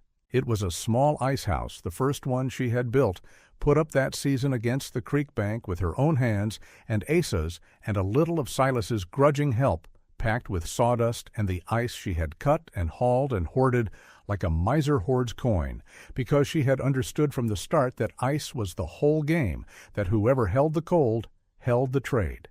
She had built it to break Draycott's grip on the rail. Fill it deep enough, and she would not need his iced cars near so bad. She could hold her butter hard cold and time her shipping and slip her crocks east on her own terms. He must have understood the same, because it was the ice house that went, and it went in the night. She was not there for it. That was the mercy of it, and the cruelty of it both. She woke to Asa hammering on the door, and the sky over the creek gone the wrong color, and by the time they got down the bank with buckets, there was nothing to do but stand in the heat and watch the season's ice run off in black water into Kettle Creek. No one was hurt. The stock was up the hill, and safe. The spring house, low and stone and set apart, never caught. But the ice house and the ice were gone, all of it. The cold she had banked against the summer poured out and steaming into the dark, and the smell of it hung over the place for days, wet char and old sawdust. No one saw who. No one ever does in these things. A lantern kicked over, a man would say. Dry summer. These things happen. Draycott himself rode out 2 days later, polite as church, to say how sorry he was to hear of her misfortune, and to mention, gently, almost kindly, that a place carried this much bad luck. A woman might do well to think about selling before spring took the choice out of her hands. He would make a fair offer. He always would. He named a figure for the land, and the spring that was less than the note itself, so that she would walk away, owing nothing and owning nothing. And he said it the way a man says a thing he is certain of. And he touched his hat and rode back down the lane toward town.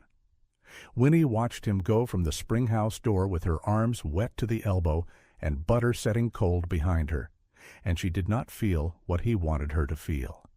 She had built the ice house once. She knew now exactly how to build it better. A man who burns your barn has told you the barn was worth burning. He had shown her, plain as a signpost, where the fear in him lived. He was not afraid of her butter. He was afraid of her cold. He was afraid she would find a way around his railroad, and he had just spent a night's arson to prove it. That was the thing the others could not see, the ones who came around wringing their hands, the small dairy wives and the men who had started, that first shy season, to bring her their cream. They saw a fire and a called note and a closed rail, and they saw the end of the thing. They came to the Rennick place in ones and twos with long faces, come to say they were sorry. Come, some of them, to say they guessed they had best sell their own few cows and take Draycott's price while there was a price to take, before the whole county went under together. There was a great deal of panic in it, and the panic had a smell of its own, worse than the char. Winnie fed them coffee and let them talk themselves out, and while they talked, she was already counting. That was the way her mind ran and always had, the thing Asa had named that first week when he watched her cull the herd. You think different than other people. Where the others saw one dairy dying, Winnie saw a dozen dairies with the same enemy, and an enemy who had just made a mistake. Draycott had spread himself. To choke her, he had to choke the whole county's butter, close every iced car, break the local price to the floor. He had made himself the wall in front of every small farm in Cutter County at once, and a wall in front of everyone is a wall the whole county has reason to climb. The plan came to her not all at once, but the way butter comes, a long nothing, and then, of a sudden, the turn. If Draycott held the rail, then she would not ask his rail. If Draycott was the only buyer, then she would stop selling to the buyer. She would go around him entirely, not one dairy begging cars off his line, but all of them together. One weight of butter big enough and fine enough that a Kansas City butter house would send its own iced cars up the spur to fetch it. She thought of Enoch Fry, the buyer down from the city, months back, who had taken one taste of her cold-set Cold Spring butter and gone quiet, and then asked, careful as a man, not wanting to seem too eager, whether she could make more of it, whether she could make a great deal more. She had not been able to then. One woman, 60 cows, half of them still coming sound. She could not fill a city's order alone, but a dozen dairies could, 20 could. All the county's cream, run cold through her spring house and stamped with the Cold Spring mark and shipped as one, could fill a standing order Enoch Fry's house would sign its name to. And a house like that had cars of its own and freight arrangements of its own, and no reason on earth to care whose spur ran to Drover's Cross, so long as the butter was there, and it was cold, and it was good. Draycott's whole grip was that each small dairy was small. Bound together, they were not small. Bound together, they were the biggest thing coming off that rail, butter or beef, and a railroad does not turn away the biggest thing on the line. She would need to prove the fire, not to a court, maybe. She was too clear-eyed to think a woman would get far in a Cutter County court against the man who half-owned it. But she would gather it anyway, quietly, all of it. The note bought the very week her checks had brought the balance in reach, the cars booked solid the day after, the price broken, and now the burn. Laid side by side, it told a story a plain man could read, and there would come a day, she felt it, when laying that story out where the right people stood would be worth more than any one thing in it. She sent Lucy for paper, and she began to write it down, dates and figures, in the same careful hand she kept her butter ledger, because a thing written down is a thing that will not lose its shape in the telling. And there was a clock on all of it, and she did not let herself forget the clock for 1 hour. The note came due the first day of spring. That was the far fence. Before it, she had to draw the scattered dairies into one, get word to Enoch Fry, and get a contract with a real house's real name on it, and put back the cold she had lost. Build the ice house again, bigger, and fill it, and this against the buyer's broken price and the closed cars, and a county half of it already whispering she was finished. She had one winter to do a thing no one in Cutter County had ever done, and if the contract did not come before the note fell due, then Draycott would have his fair offer, and his spring water both. And every cruel man who had bet against her at the wedding would collect. She stood in the spring house that evening after the frightened neighbors had gone home, and she dipped her hand into the cold spring where it ran up cold and clean out of the limestone, the same water she had first touched the day she came, the water Draycott had burned a building to try to take. It ran over her fingers exactly as cold as it had run for 1,000 years, patient, indifferent, worth a fortune to anyone with the wit to know it. She dried her hand on her apron. Then she went and found Asa, and told him they would ride to every small dairy in the county come morning, and she began, that night, to build the thing that would break the wall. Winter on the Kansas plain does not knock. It simply arrives, and takes the measure of every soul it finds, and keeps only those who thought ahead. 2 winters had passed since the wedding in Drover's Cross, and the second one came down mean. The first frost had already gone into the ledger against 3 men's names, but Winnie had no time to gloat over frost. She was watching the sky the way her father had taught her to watch it, reading the flat pewter light off to the northwest, smelling the change in the air before the thermometer on the spring house wall admitted anything at all. There was weather coming. Not a cold snap. A killing one. And she had 40 families now depending on her to have seen it first. That was the thing the town still could not get its arms around. 40 families. Where there had been 60 broken cows and a fat bride nobody wanted, there was now a thing with a shape and a name, and the name was going up over the meeting hall door that spring in fresh-cut letters. The Cutter County Creamery.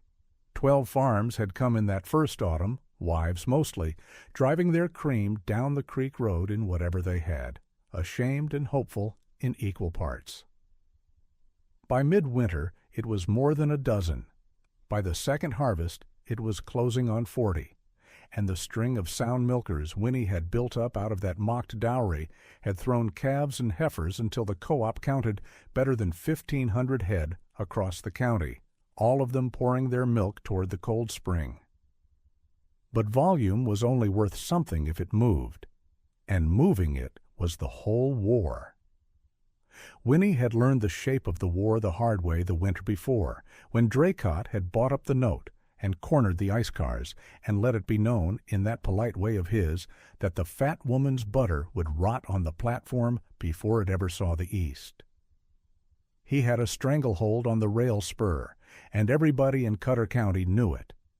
What he did not know, what he had never once thought to reckon on, was that the woman he had married off as a joke did her hardest thinking in the coldest weather. She had spent the whole thaw and the whole summer getting ready for this winter, not for the butter, for the ice. "You want to cut how much creek?" Asa Bell had asked her back in the fall, hat pushed back, looking at the stakes she'd driven along the Kettle Creek bend where the water ran slow and froze thick and clean.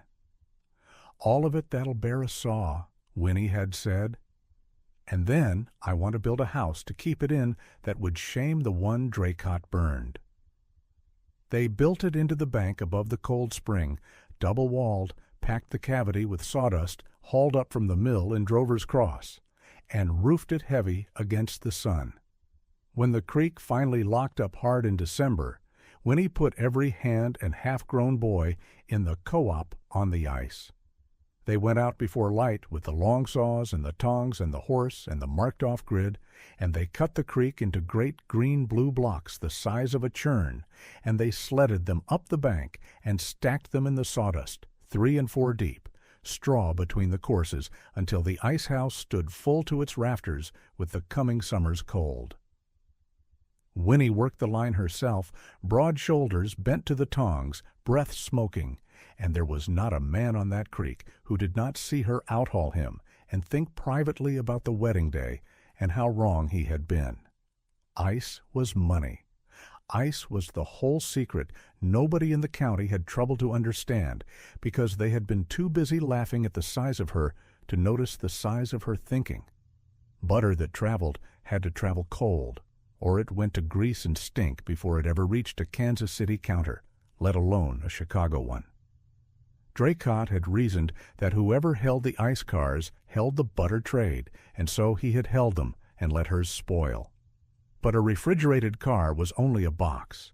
What made it worth anything was what you packed it with. And now, up the bank above the cold spring, Winnie had a mountain of the county's own creek locked away where no man could burn it or buy it out from under her. Still, the ice only kept the butter sweet. It did not get the car hitched to a train. That was the knot Draycott thought he had tied too tight to slip, and that was the knot Winnie sat up nights with, turning it over in the lamplight, while Silas mended tack across the kitchen and Lucy slept until she found the loose end. The loose end was Draycott's own beef. She had seen it plain the way she saw the sick cows were not spent, by looking at the thing everyone else took for granted. The rail spur ran one way out of Cutter County, and it ran east, and everything that left the county left on it. Draycott's cattle, too, His whole fortune walked up the loading chutes at Drover's Cross and rode that same iron east to the Kansas City yards, and the rail company set its schedule and its cars by the tonnage it could count on. For years that tonnage had been Draycott's beef and nothing else worth naming. He had made himself indispensable to the line and had mistaken that for owning it. But beef went to market thin in the deep of winter, or not at all.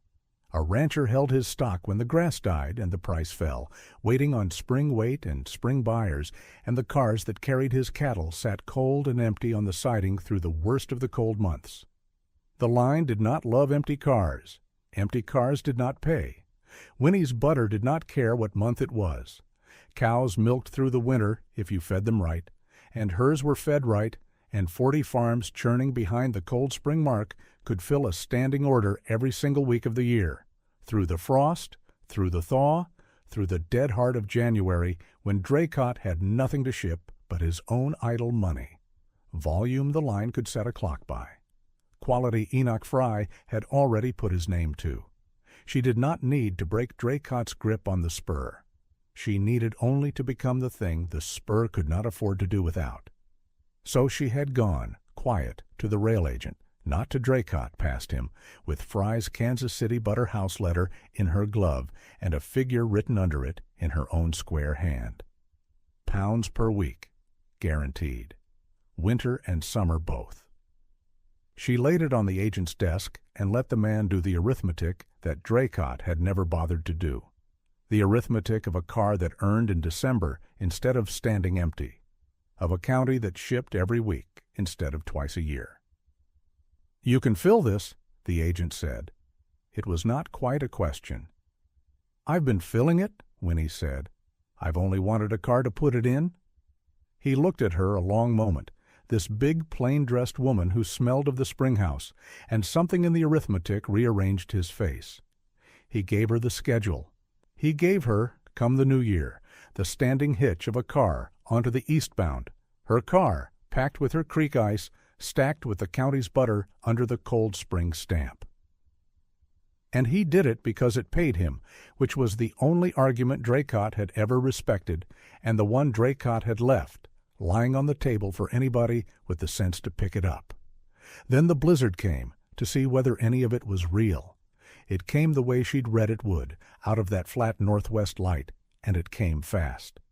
The temperature fell off a cliff between noon and dark. The wind got up until it drove the snow flat and sideways, and a man could lose the barn from the yard.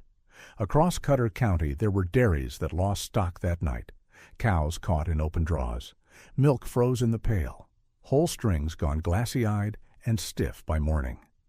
But Winnie had smelled it coming 3 days out, and the Cold Spring had not been idle for one of them. She had the co-op word passed down the creek road while the sky was still only threatening. "Bring the milkers in, bank the barns, break the ice on the tanks, and break it again." Her own string she and Silas and Asabel had already brought down off the far pasture and closed into the deep-bedded barn, 40 of the best cows shoulder to shoulder in the straw and the warmth of their own bodies, and the calves and springers in the lean-to out of the wind. They had run a line between the house and the barn so no one would wander and be lost. They had laid in feed enough to sit out a week. And the ice house, packed and sealed and banked with snow, only drank the cold deeper and held. Silas worked beside her through the worst of it without a word, the two of them going down the rope hand over hand into the white roar to break tank ice and fork hay, and each time they came back into the barn steam and lantern light, she saw him look at the tight-packed, breathing, living herd she had built and saved, and she saw the beef man in him doing his own arithmetic. He did not say it. He was not a man who said things. But when the calving heifer went down in the small hours he was there, at Winnie's shoulder, holding the lantern steady, while her strong hands did the work her father's hands had taught, and the calf came slick and bawling into the straw alive, and Silas let out a breath that had a whole marriage's worth of unspoken things in it. 3 days the blizzard sat on Cutter County. When it lifted, the world was blue and white and killing bright, and the Rennick place stood in the middle of it with every head accounted for. Not one cow lost, not one block of ice thawed.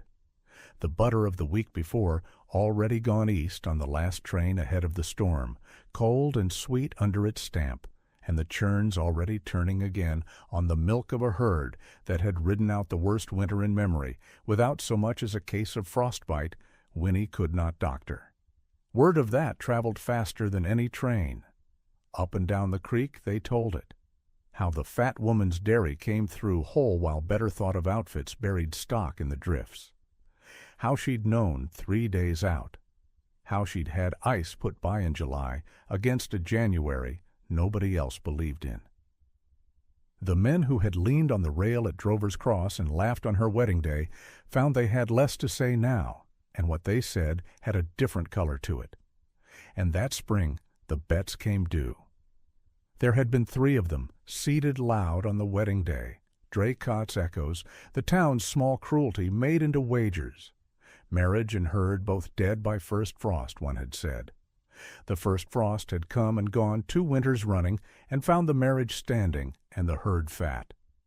Dead by spring, said the second, and here was spring, the kettle running loud with meltwater, the calves dropping, the co-op's ledger balanced to the penny and showing black. Dead by the second winter, the third had wagered, the meanest and surest of them.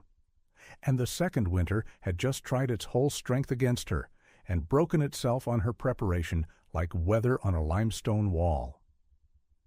Winnie did not go collect on any of it, with her voice raised. That was not her way, and it would have been beneath the thing she was building besides.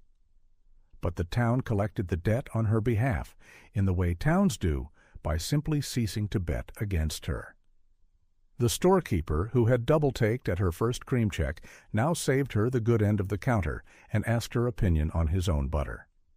The wives who had once brought their cream, ashamed, brought it now with their chins up, because they were Cutter County Creamery, and there was money in the phrase. The receipts piled up on the Springhouse desk where Winnie kept her accounts, the rail agent's signed schedule, Fry's standing letter, the tally of pounds shipped mounting week on week into figures that would have sounded like a lie 2 years before. Contracts signed, ledgers balanced. Pounds moved east under the cold spring mark while the snow was still on the ground. Lucy took to riding the ice sled and the milk route beside her, mittened and serious, keeping her own small tally in a stub of pencil and calling out the count of the blocks in a high, clear voice across the creek. Asa Bell, who had known cows 60 years, told anybody who'd hold still that he had never seen the like and never expected to again, and was glad he'd lived to. Even Silas, grief-worn, close-mouthed Silas, who had once been ashamed to stand up in a church beside her, had taken to walking the co-op ledger down to the depot himself, and standing while the agent counted and letting it be seen whose name was on the account. The contempt had not vanished. That would take the reckoning still to come, out loud, in front of everyone, with a figure said plain. But it had begun to turn, the way a great slow weight turns when you have found the one place to set the lever. Winnie could feel it turning under her hands, the way she felt the churn come to butter. That moment where the thing that had resisted you all along suddenly, quietly, gives. She stood at the Springhouse door in the thawlight and looked out over what the joke had grown into. 1,500 head and better across the county and climbing. The ice house full. The car hitched and running east on a schedule the line would not now give up. 40 families with black in their ledgers where there had been red. And somewhere across the creek in his big house, Hollis Draycott was doing at last the arithmetic he should have done on her wedding day and not liking the answer. There was more winter yet in the story. There always was. But she had cut this one into blocks and stacked it in the sawdust. And it worked for her now. She wiped her hands on her apron, the way she always did before she set them to something that mattered, and went back inside to weigh the day's shipping. A man can build a wall a long time before he learns the water has already gone around it. That was the thing about Hollis Draycott. He had spent 2 winters building his wall a stone at a time, and he never once thought to look at the creek. The county meeting was called for the last Saturday in April in the long freight room down at the Drovers Cross Depot because that was the biggest indoor space in town and because Draycott owned it. That was his way. He liked a man to walk in under a roof that belonged to him. It settled a thing in his favor before a word was said. The notice was tacked to the store post and to the church door and to the rail office window, and it said the meeting was to set the season's freight schedule and the buying price for cream and butter shipped east on the Cutter County spur. Plain words. Everyone in the county knew what they meant. They meant Draycott was going to stand up and tell them what their year was worth, the way he had every year, and they were going to sit on their hands and take it. Winnie went early. She always went early.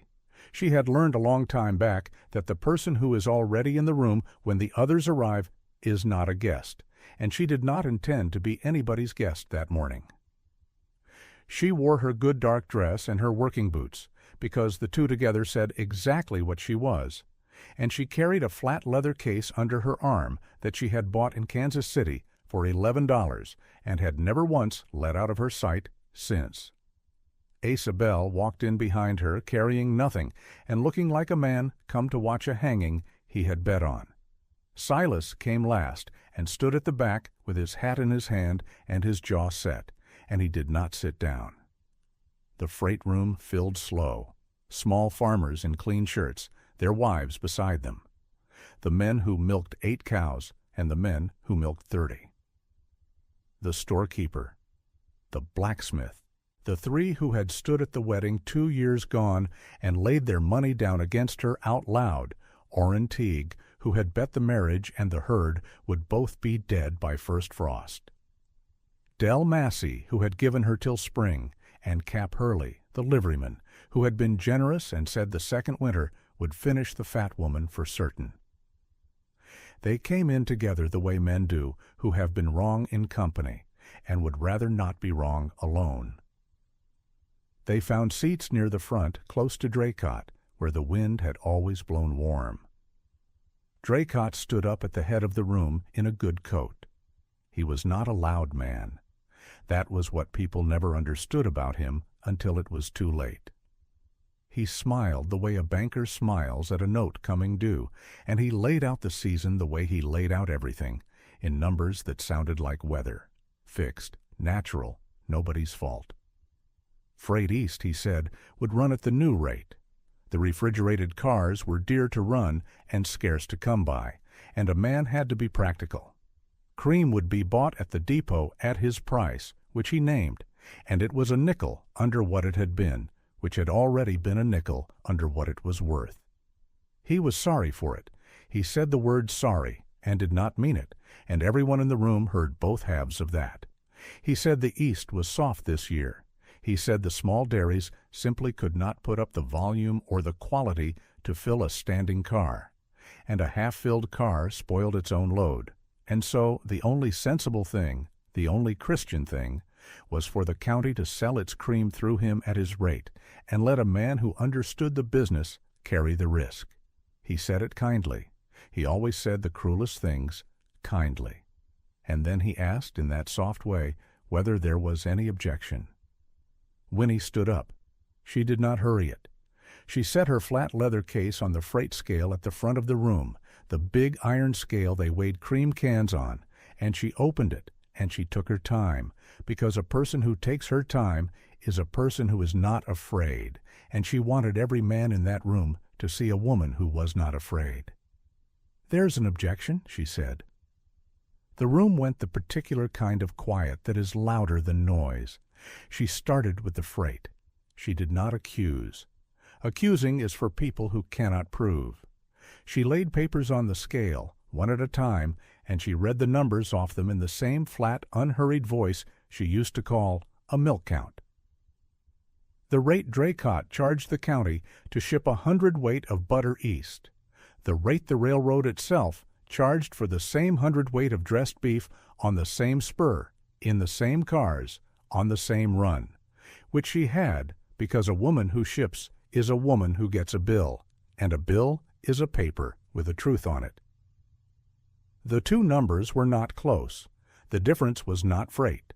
The difference was Draycott, standing between the county and the railroad with his hand out, calling the toll a cost. She read the beef rate. She read the butter rate. She let the room do the subtraction, because a thing a man works out himself he believes, and a thing you tell him he argues. Then she took out the letter. The letter was from Enoch Fry of the Fry Butter House in Kansas City, and it was addressed to her by name, and it said in a butter buyer's plain hand that Fry and Company would take every pound of grated creamery butter the Cutter County farms could put up, delivered cold to Kansas City on a standing weekly car, at a price. She read the price. It was not a nickel under the old rate. It was better than the old rate by a margin that made a woman near the stove put her hand to her mouth. And the car, the refrigerated car, the thing Draycott had spent a winter making sure her butter could never ride, was already engaged. Not begged from Draycott, not rented from the spur. Contracted direct from the line, out of Kansas City, because Fry's house shipped enough east that the railroad listened to Fry, and Fry had signed his name to a car that would sit on the Cutter County siding every Thursday, from May to the first hard freeze, and carry off whatever the county could fill it with. "He told you a half-filled car spoils its load," Winnie said. "He's right. That's the truest thing he said all morning." She looked out over the small farmers, the 8 cowmen and the 30 cowmen, the wives who churned by hand in spring houses no bigger than a stall. One farm can't fill a car. He knows it. That's the whole of his fence, that not one of you alone is big enough to matter, so you'll all keep paying him to be big for you. She let that sit. "But we're not one farm." That was when she named it. 40 farms had signed. She read the count off the last paper, and then she read the tally beside it. Farm by farm, the milking strings totted up the way she totted up her own. Sound cows in milk, culled of the spent and the sick. It came to near 2,000 head across the county, 2,000 cows that a winter ago had been dribbling their cream into Draycott's cans at his nickel under price, and were about to pour it instead into one cold car, under one mark. She named the mark. The Cold Spring Butter. Her butter, the sweet cold set butter that had beaten the county at its own fare and cleared off the store shelf faster than the storekeeper could stock it, was not going to be one woman's butter any more. It was going to be the county's. The Cutter County Creamery, she said, and she said it plain, and the way she said it, you could tell it was already true and had only been waiting for the room to catch up. Every farm's cream, graded to her standard, churned cold off the same spring water, stamped with the same Cold Spring mark, shipped east under one contract to a house that had asked for it by name. Thousands of pounds a week, once the string was in full milk. More butter off one Kansas county than most whole states put up. The biggest creamery in Kansas, she said, and it would not be the biggest for long, because it was only going to grow. She had walked into that freight room the fat bride they had married off for a laugh with 60 broken cows nobody wanted, and she stood at the scale now and read out 2,000. Draycott tried once. He was too good a hand at the game not to. He said the contract wasn't signed for the county, only for her. He said a cooperative of 40 small men would fall to squabbling before the first car left the siding. He said it soft and reasonable, and for a breath the reasonable of it hung in the air. Winnie set the last paper on the scale. It was the cooperative's own agreement, and it was signed, 40 names down 2 columns in 40 different hands, some of them just across, witnessed beside, and it was witnessed and dated and made lawful, and the first name at the top of it was not hers. She had put the name of old Asa Bell first, and a widow from out on the flat second, and her own down in the middle where a keystone goes, because a thing that stands on one person falls with that person, and she had built this to stand. She did not say all that. She just turned the paper so the front row could read the length of it, and the length of it answered him. Then she settled her account. There was a man from the bank in the room, come down from the county seat, because Draycott had bought up the note on the Rennick place over the winter, meaning to call it and take the land, and the Cold Spring with it, and everybody knew that too. Winnie asked him to stand. She asked him the figure owed on the Rennick place, principal and interest, and the fees a bank finds when a rich man asks it to look. He named it. It was a hard number, and it was meant to be a killing one. Winnie counted it out on the cream scale in cash. She had it in the leather case, the season's checks turned to banknotes and coin, and she counted it out slow onto the cold iron in front of the whole county.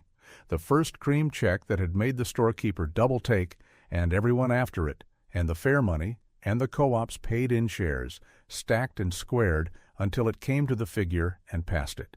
She counted it the way she counted cows.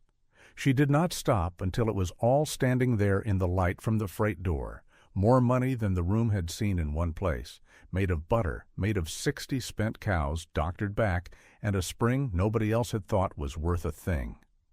The bankman wrote her a receipt on the head of a barrel, paid in full. The Rennick place was hers and Silas's, free and clear, and the Cold Spring under it was not for sale, had never truly been for sale, and never would be. She turned to the three who had bet against her. She did not gloat.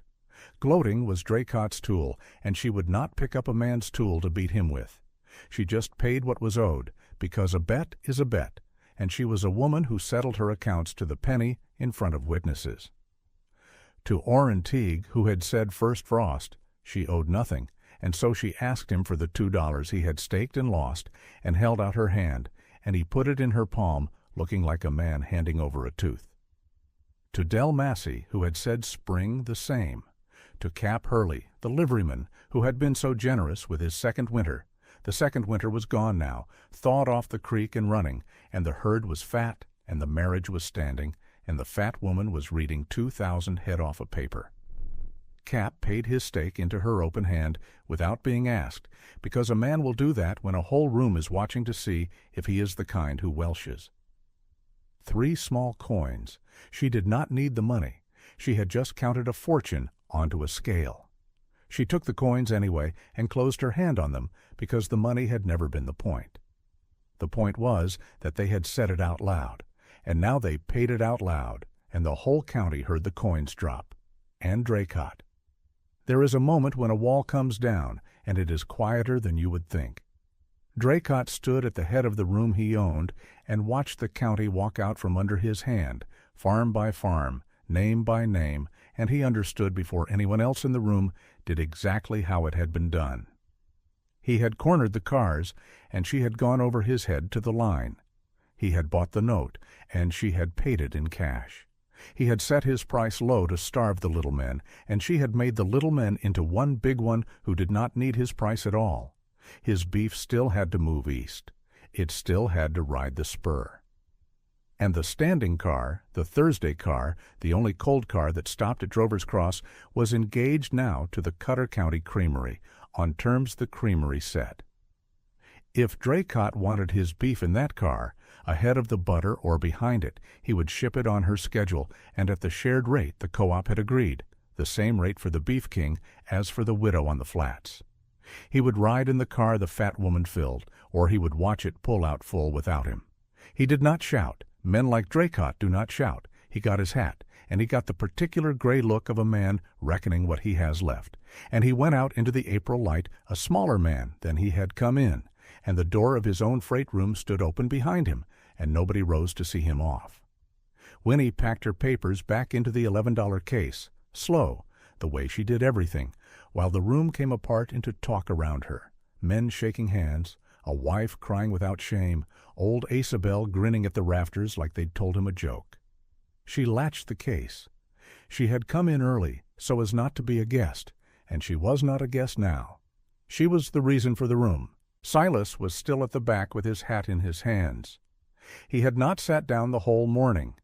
When she came up the aisle to him, he did not say anything, because he was not a man who found words easy, and this was not a morning for easy ones.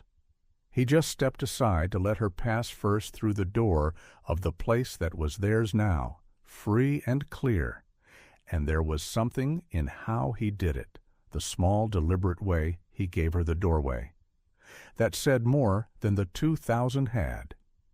But that was a thing for later. That was a thing that had its own slow season yet to come. For now there was only the bright cold morning and the spur running east, and the whole laughing county gone quiet, already reckoning, every last one of them, how to get their cream into her car. There is a kind of quiet that only comes after a thing is truly won, and it settled over the Rennick place that spring like the first warm rain on turned ground. The depot was behind them. The note was paid, the figures said aloud in front of the whole county, the Cutter County Creamery, stamped and real. But an empire, Winnie had learned, does not stop the morning after it is proven. The cows still had to be milked. The spring still ran cold over the limestone, careless of what men had bet against it, and it was that water she went to first, before the sun was full up, the way she had gone to it every day since the wedding. She stood in the doorway of the spring house and let the cold come up around her ankles. Pans of cream sat in their long stone troughs, the water sliding past them, and the whole low room smelled of sweet milk and wet rock. She had scrubbed these walls with her own hands that first week, when the town was still laughing. Now the shelves ran the length of 2 rooms, and the butter that came off them wore her mark, and the water had not changed at all. That was the thing she kept coming back to. The water had always been worth a fortune. It had only wanted somebody to see it. Silas found her there. She heard his boots on the flat stones and did not turn, and for a while he said nothing, which was his way. He had a habit of standing in a doorway with his hat in his hands, turning the brim in slow circles, working up to a thing. She had watched him do it 100 times over 2 winters and had learned not to hurry it. A man who has scorned milk money his whole life does not unlearn it in a day. He unlearns it the way ice goes off a creek, from the underside where you cannot see, until one morning the whole sheet is gone. Asa says the Holstein down in the low pasture is springing early, he said at last. Says you'd want to know. I would. She dipped a finger into the nearest pan, testing the set of the cream, and nodded to herself. I'll go down after breakfast. He did not leave. That was new, too. There had been a time when Silas Rennick delivered his one sentence and was gone before the echo of it died, off to his beef and his fences and the far side of the section, anywhere the dairy was not. Now he stood in the cold doorway with the light behind him and watched her work, and she felt the watching the way you feel warmth on the back of your neck. You could hire that done, he said. The cream, the pans, you've got 40 farms bringing you their milk. You could sit up at the house and keep the ledgers and never wet your hands again. I could. She straightened and looked at him. I don't want to. He turned the hat brim once more.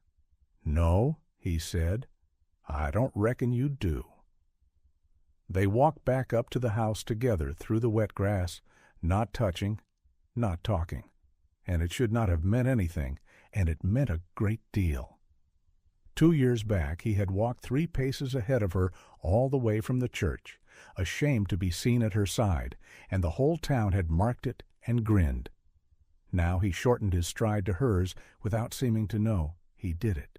She marked that. She marked everything. It was how she had built what she had built. Lucy came running out to meet them, 7 going hard on 8 now, brown as a nut and quick as a barn cat, with a smear of butter on her chin from the crock she was not supposed to have been in. She had been a wary child that first winter, a motherless girl who watched Winnie from behind doors and would not be touched. Winnie had never chased her. She had only left the door open and the light on, so to speak, and waited, the way she waited on Silas, the way she waited on the cows that would not let down their milk until they trusted the hands. The child had come to her first, before the man did. That still sat warm in Winnie's chest, most mornings.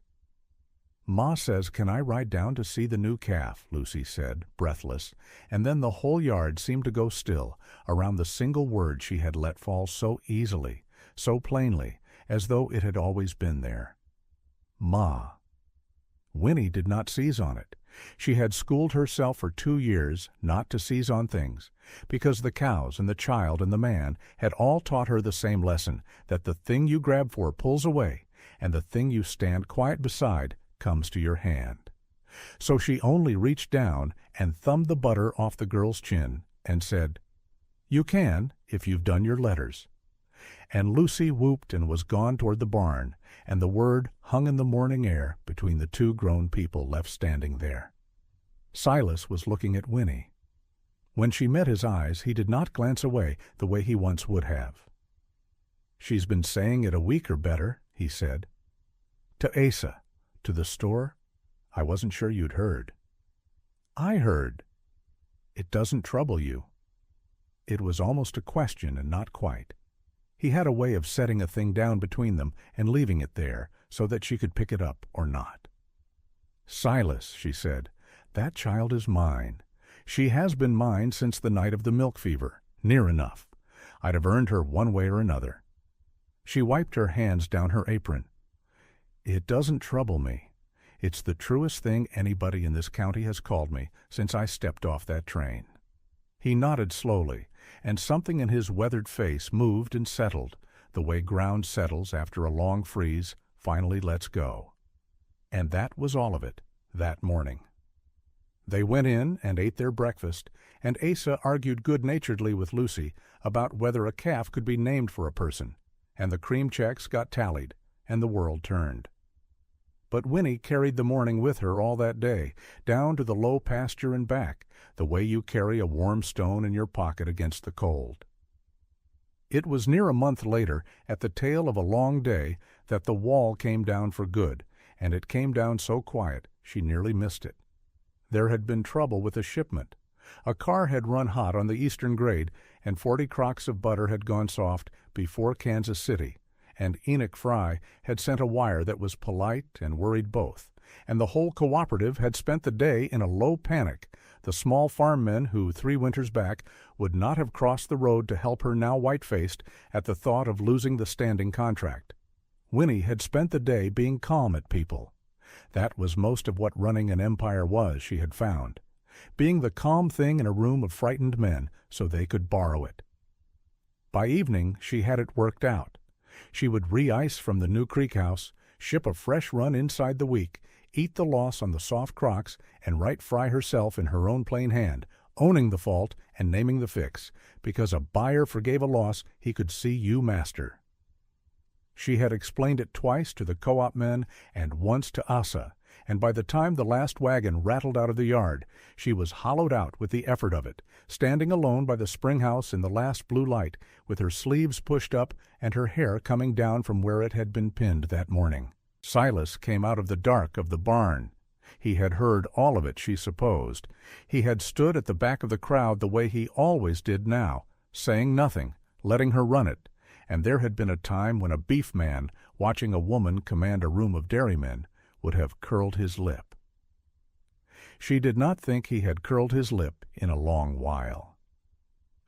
He stopped in front of her, closer than he was in the habit of standing, close enough that she had to tip her chin up. He had his hat in his hand, and there was a strand of her hair fallen loose across her face, the way it did when a day had used her all the way up, and she went to push it back with a wrist still cool from the spring water. He got there first. It was nothing. It was the smallest motion a man can make. He lifted his hand and tucked the loose strand back behind her ear, his rough fingers just grazing her temple, careful as if she were something that might spook. And he let his hand come to rest a moment against the side of her face. And Winnie Doyle, who had knelt in the muck in her wedding dress with the whole town laughing, who had faced down Hollis Draycott, across a depot table and paid a banknote in cash before 40 witnesses who had built the biggest creamery in the state of Kansas out of 60 spent cows and a cold spring nobody else could be bothered to look at. Winnie went still as struck water and did not breathe. He did not say he loved her. He never would say it, not in those words. And she found she did not need the words because the words were cheap, and this was not. What he said, low, with his hat crushed against his chest and his eyes steady on hers at last, was, "I was wrong about you. First day. I stood in that church ashamed, and I was wrong, and I've been most of 2 years being wrong slower and slower." He swallowed. "I don't scorn a thing you touch. I never will again." It was not a question, but she had lived beside this man long enough to hear the question folded up inside it, the one he hadn't the words nor the courage to ask outright, whether she would have stayed if she'd had somewhere else to go, whether this life she had built with her cold hands was one she'd have chosen or only one she'd been handed as a joke and made the best of, whether he, Silas Rennick, terse and grief-worn and late to every good thing, was any part of what she wanted, or only the roof that came with the cows. She answered the thing he had not asked. "I'd have built it anywhere," she said. "The spring made it possible. But I wouldn't have wanted it anywhere else, and I wouldn't want it now if it weren't yours and mine and hers." She reached up and closed her hand over his, where it rested against her cheek, her strong milking fingers over his cracked knuckles. "You can stop being wrong now, Silas. You've been forgiven since about the second week. I was only waiting on you to catch up." He let out a breath that had, she thought, been held for 2 years. He did not kiss her. That was not their way, and it did not need to be. He only pressed his forehead down to hers for the space of 3 long heartbeats, the cold spring at their feet, the last light going off the ridge, and then he stepped back and put his ruined hat on his head and said, gruff, "I'll ride the fresh run to the depot myself. Come first light. You've done enough of it alone." And that, a beef man volunteering to freight her butter, deferring to her plan without changing a word of it, yielding to her judgment as plain as a man tips his hat. That was the whole of his heart laid open, and she knew how to read it. And it was enough. It was more than enough. It was everything the marriage had promised as a joke and delivered as a truth. They did not speak of it again. They did not have to. From that evening on, Silas Rennick rode to the depot with her butter and stood at her shoulder in the co-op meetings and said, when men asked him a thing about the dairy, "Ask my wife. She's the one thinks different than the rest of us." And he said it with plain pride, and the men learned to ask her, and that was the shape of respect in Cutter County now. The empire did not pause for any of it. That was the way of the thing she had made. It had gotten larger than one spring house, larger than one marriage, larger than the woman whose name was stamped on it.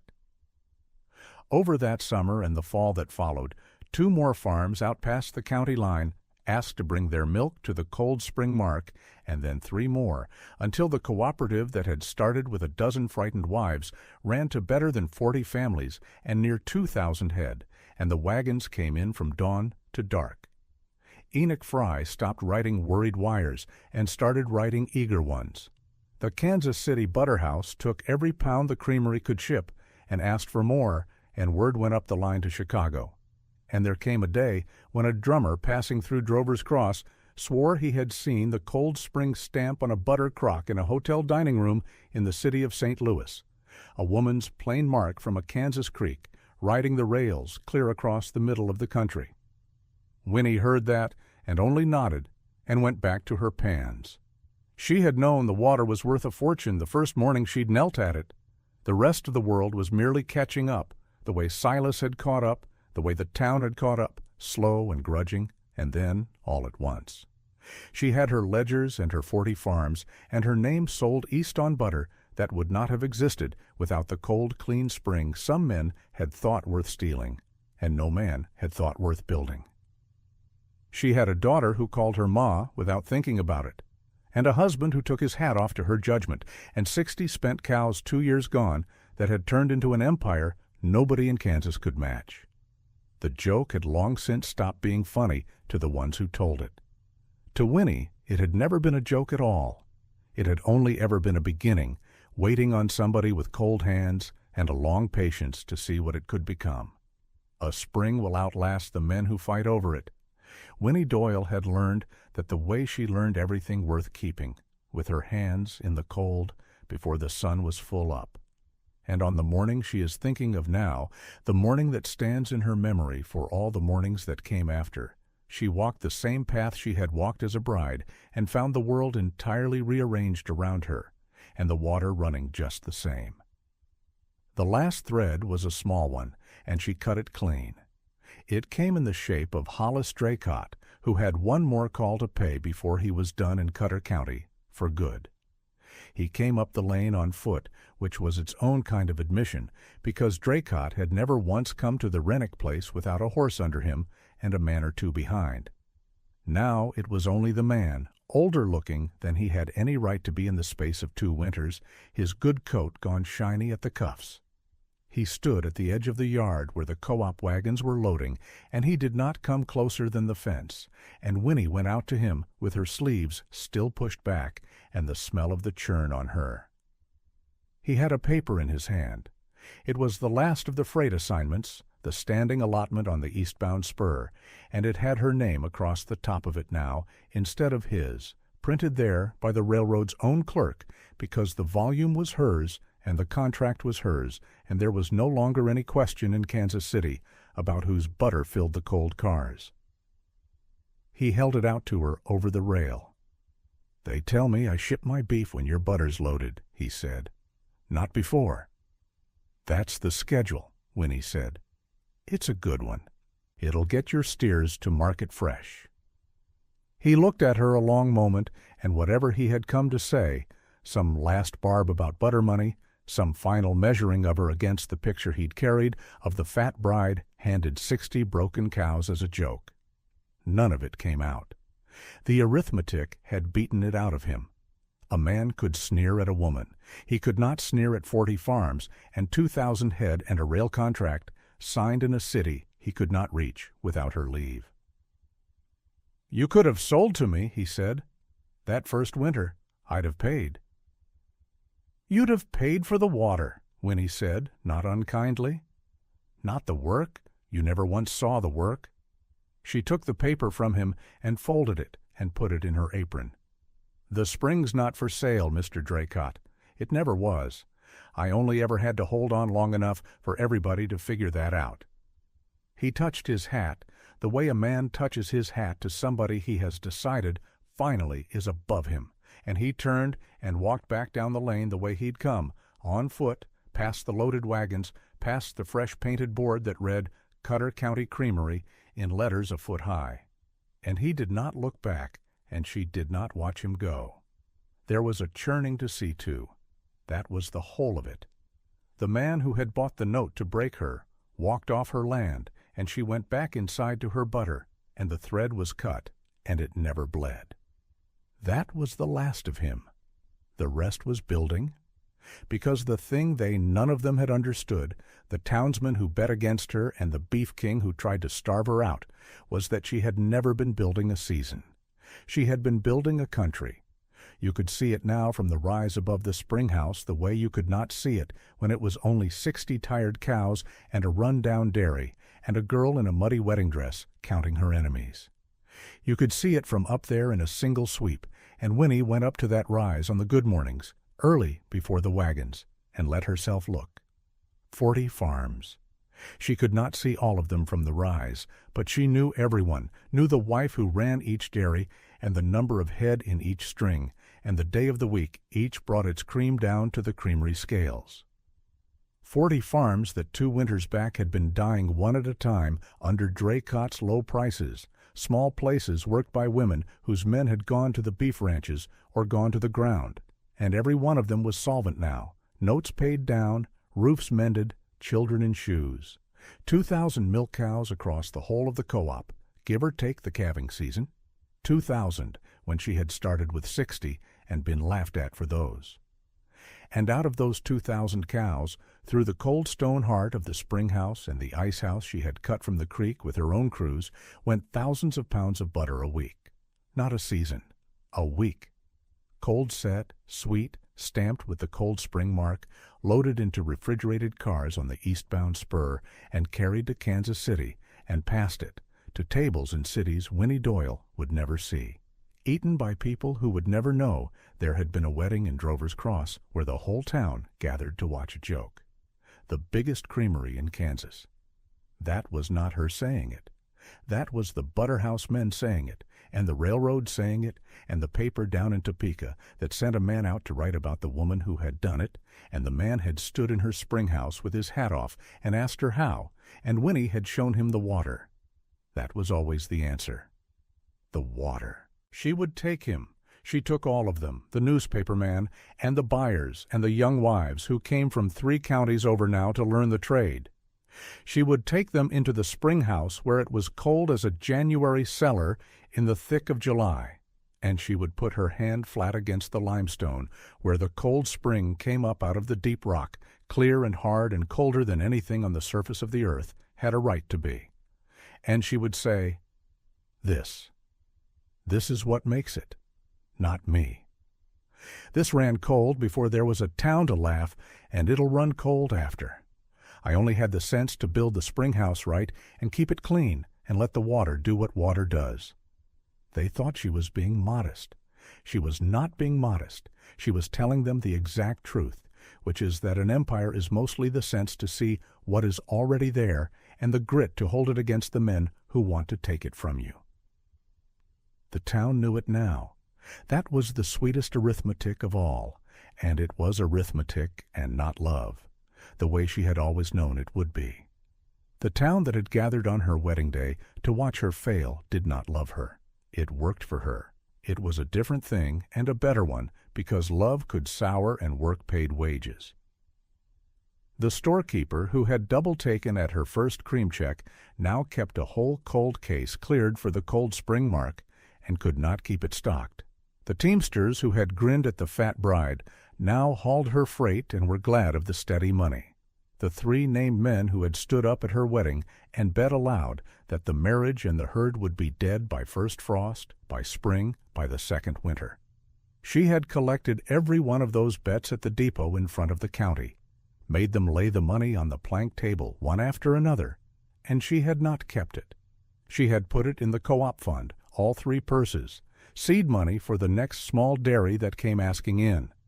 Their scorn turned to capital, their contempt drawing interest for the women who came after. There was no revenge in Winnie that ran hotter than that, and none that lasted longer, because a wound heals, but a ledger stands. And the men who had bet against her were passing, one way and another. Draycott gone off to smaller country. 2 of the 3 wagerers moved on when their own places failed, sold up and drifted west, the way men do who have staked their standing on being right about a woman and turned out wrong. The 3rd stayed and hauled her butter and never met her eye, and that was fine. The empire would outlive all of them. It was already outliving them. A creamery is a thing that goes on. A cooperative is 40 families deep and does not die with any one man's grudge or any one woman's back. She had built it to outlast her own hands, which was the only kind of building worth the doing, and she knew now that there would be Cold Spring butter going east out of Cutter County long after every soul who remembered the joke was under Kansas grass. She thought about the cow sometimes, the one from the wedding day. She had lived that cow, the one who had gone down in the muck with milk fever in the middle of the ceremony, while the town watched to see the bride ruin her dress, the one Winnie had knelt to and worked over with her bare hands and her father's knowledge until the animal heaved and stood and the calf lived too. Winnie had never sold her.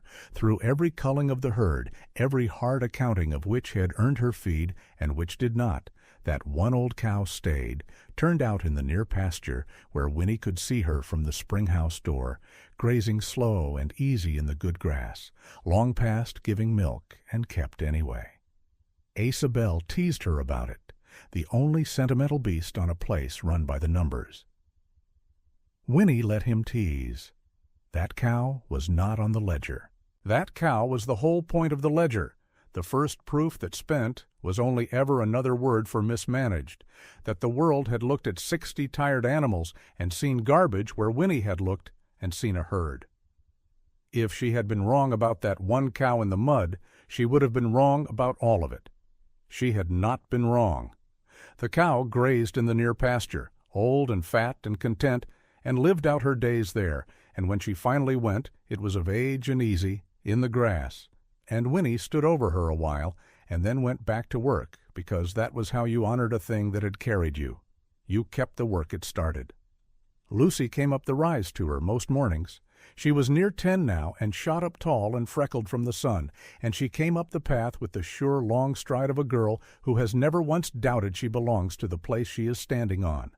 She would come and stand beside Winnie and look out at the farms and the wagons the way Winnie looked, learning to see it, and she called her Ma the way she called the sky, a plain fact, worn smooth with use, no weight left on it but the good weight.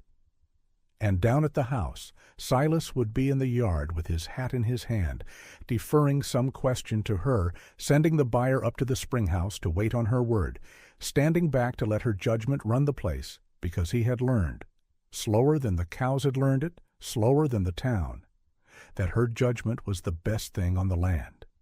He never made a speech of it. He never once said the thing out loud. He only took his hat off when she passed and let her decide, and that was the whole of the romance.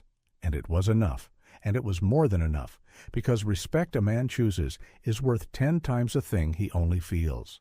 She had come here married as a joke, with 60 spent cows and a name that was not her own, and a town at her back placing bets on how fast she'd fail. She had come with nothing but a pair of strong hands the world had decided to laugh at, and a quiet, stubborn certainty that the cold water coming up out of that limestone was worth more than anybody in Cutter County had the wit to see. They saw it now. Winnie Doyle Rennick stood on the rise above the spring house in the early light, a broad-shouldered woman past 30 with strong hands and a straight back, and her name stamped on butter, sold clear to the Atlantic, and she watched the first wagons of the day come rolling up the lane to the scales, 40 farms worth of cream coming down to the biggest creamery in Kansas, and she went down to meet them. There was churning to see to, there was always churning to see to, and she was glad of it, every day of the long and well-loved life that ran on out ahead of her from that morning. Years of it, good years, Lucy grown and running a string of her own, the co-op spread wider, the young wives she had taught gone on to teach others, the Cold Spring Mark, a thing that meant something in rooms Winnie never entered. She lived to be an old woman on that land, respected in every county that touched it, and to the end of her days she would walk down to the spring house first thing and put her flat hand against the cold stone where the water came up. The same water she had touched on the day she arrived, a bride and a joke, and it would run cold under her palm, just exactly as it always had. Older than the town, older than the laughter, older than every man who ever bet against her.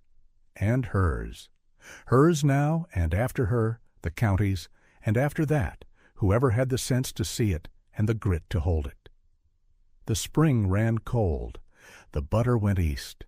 And the woman they had married off as a joke walked down through the good grass to her work in the clean morning light, and stayed and belonged for the rest of her long life.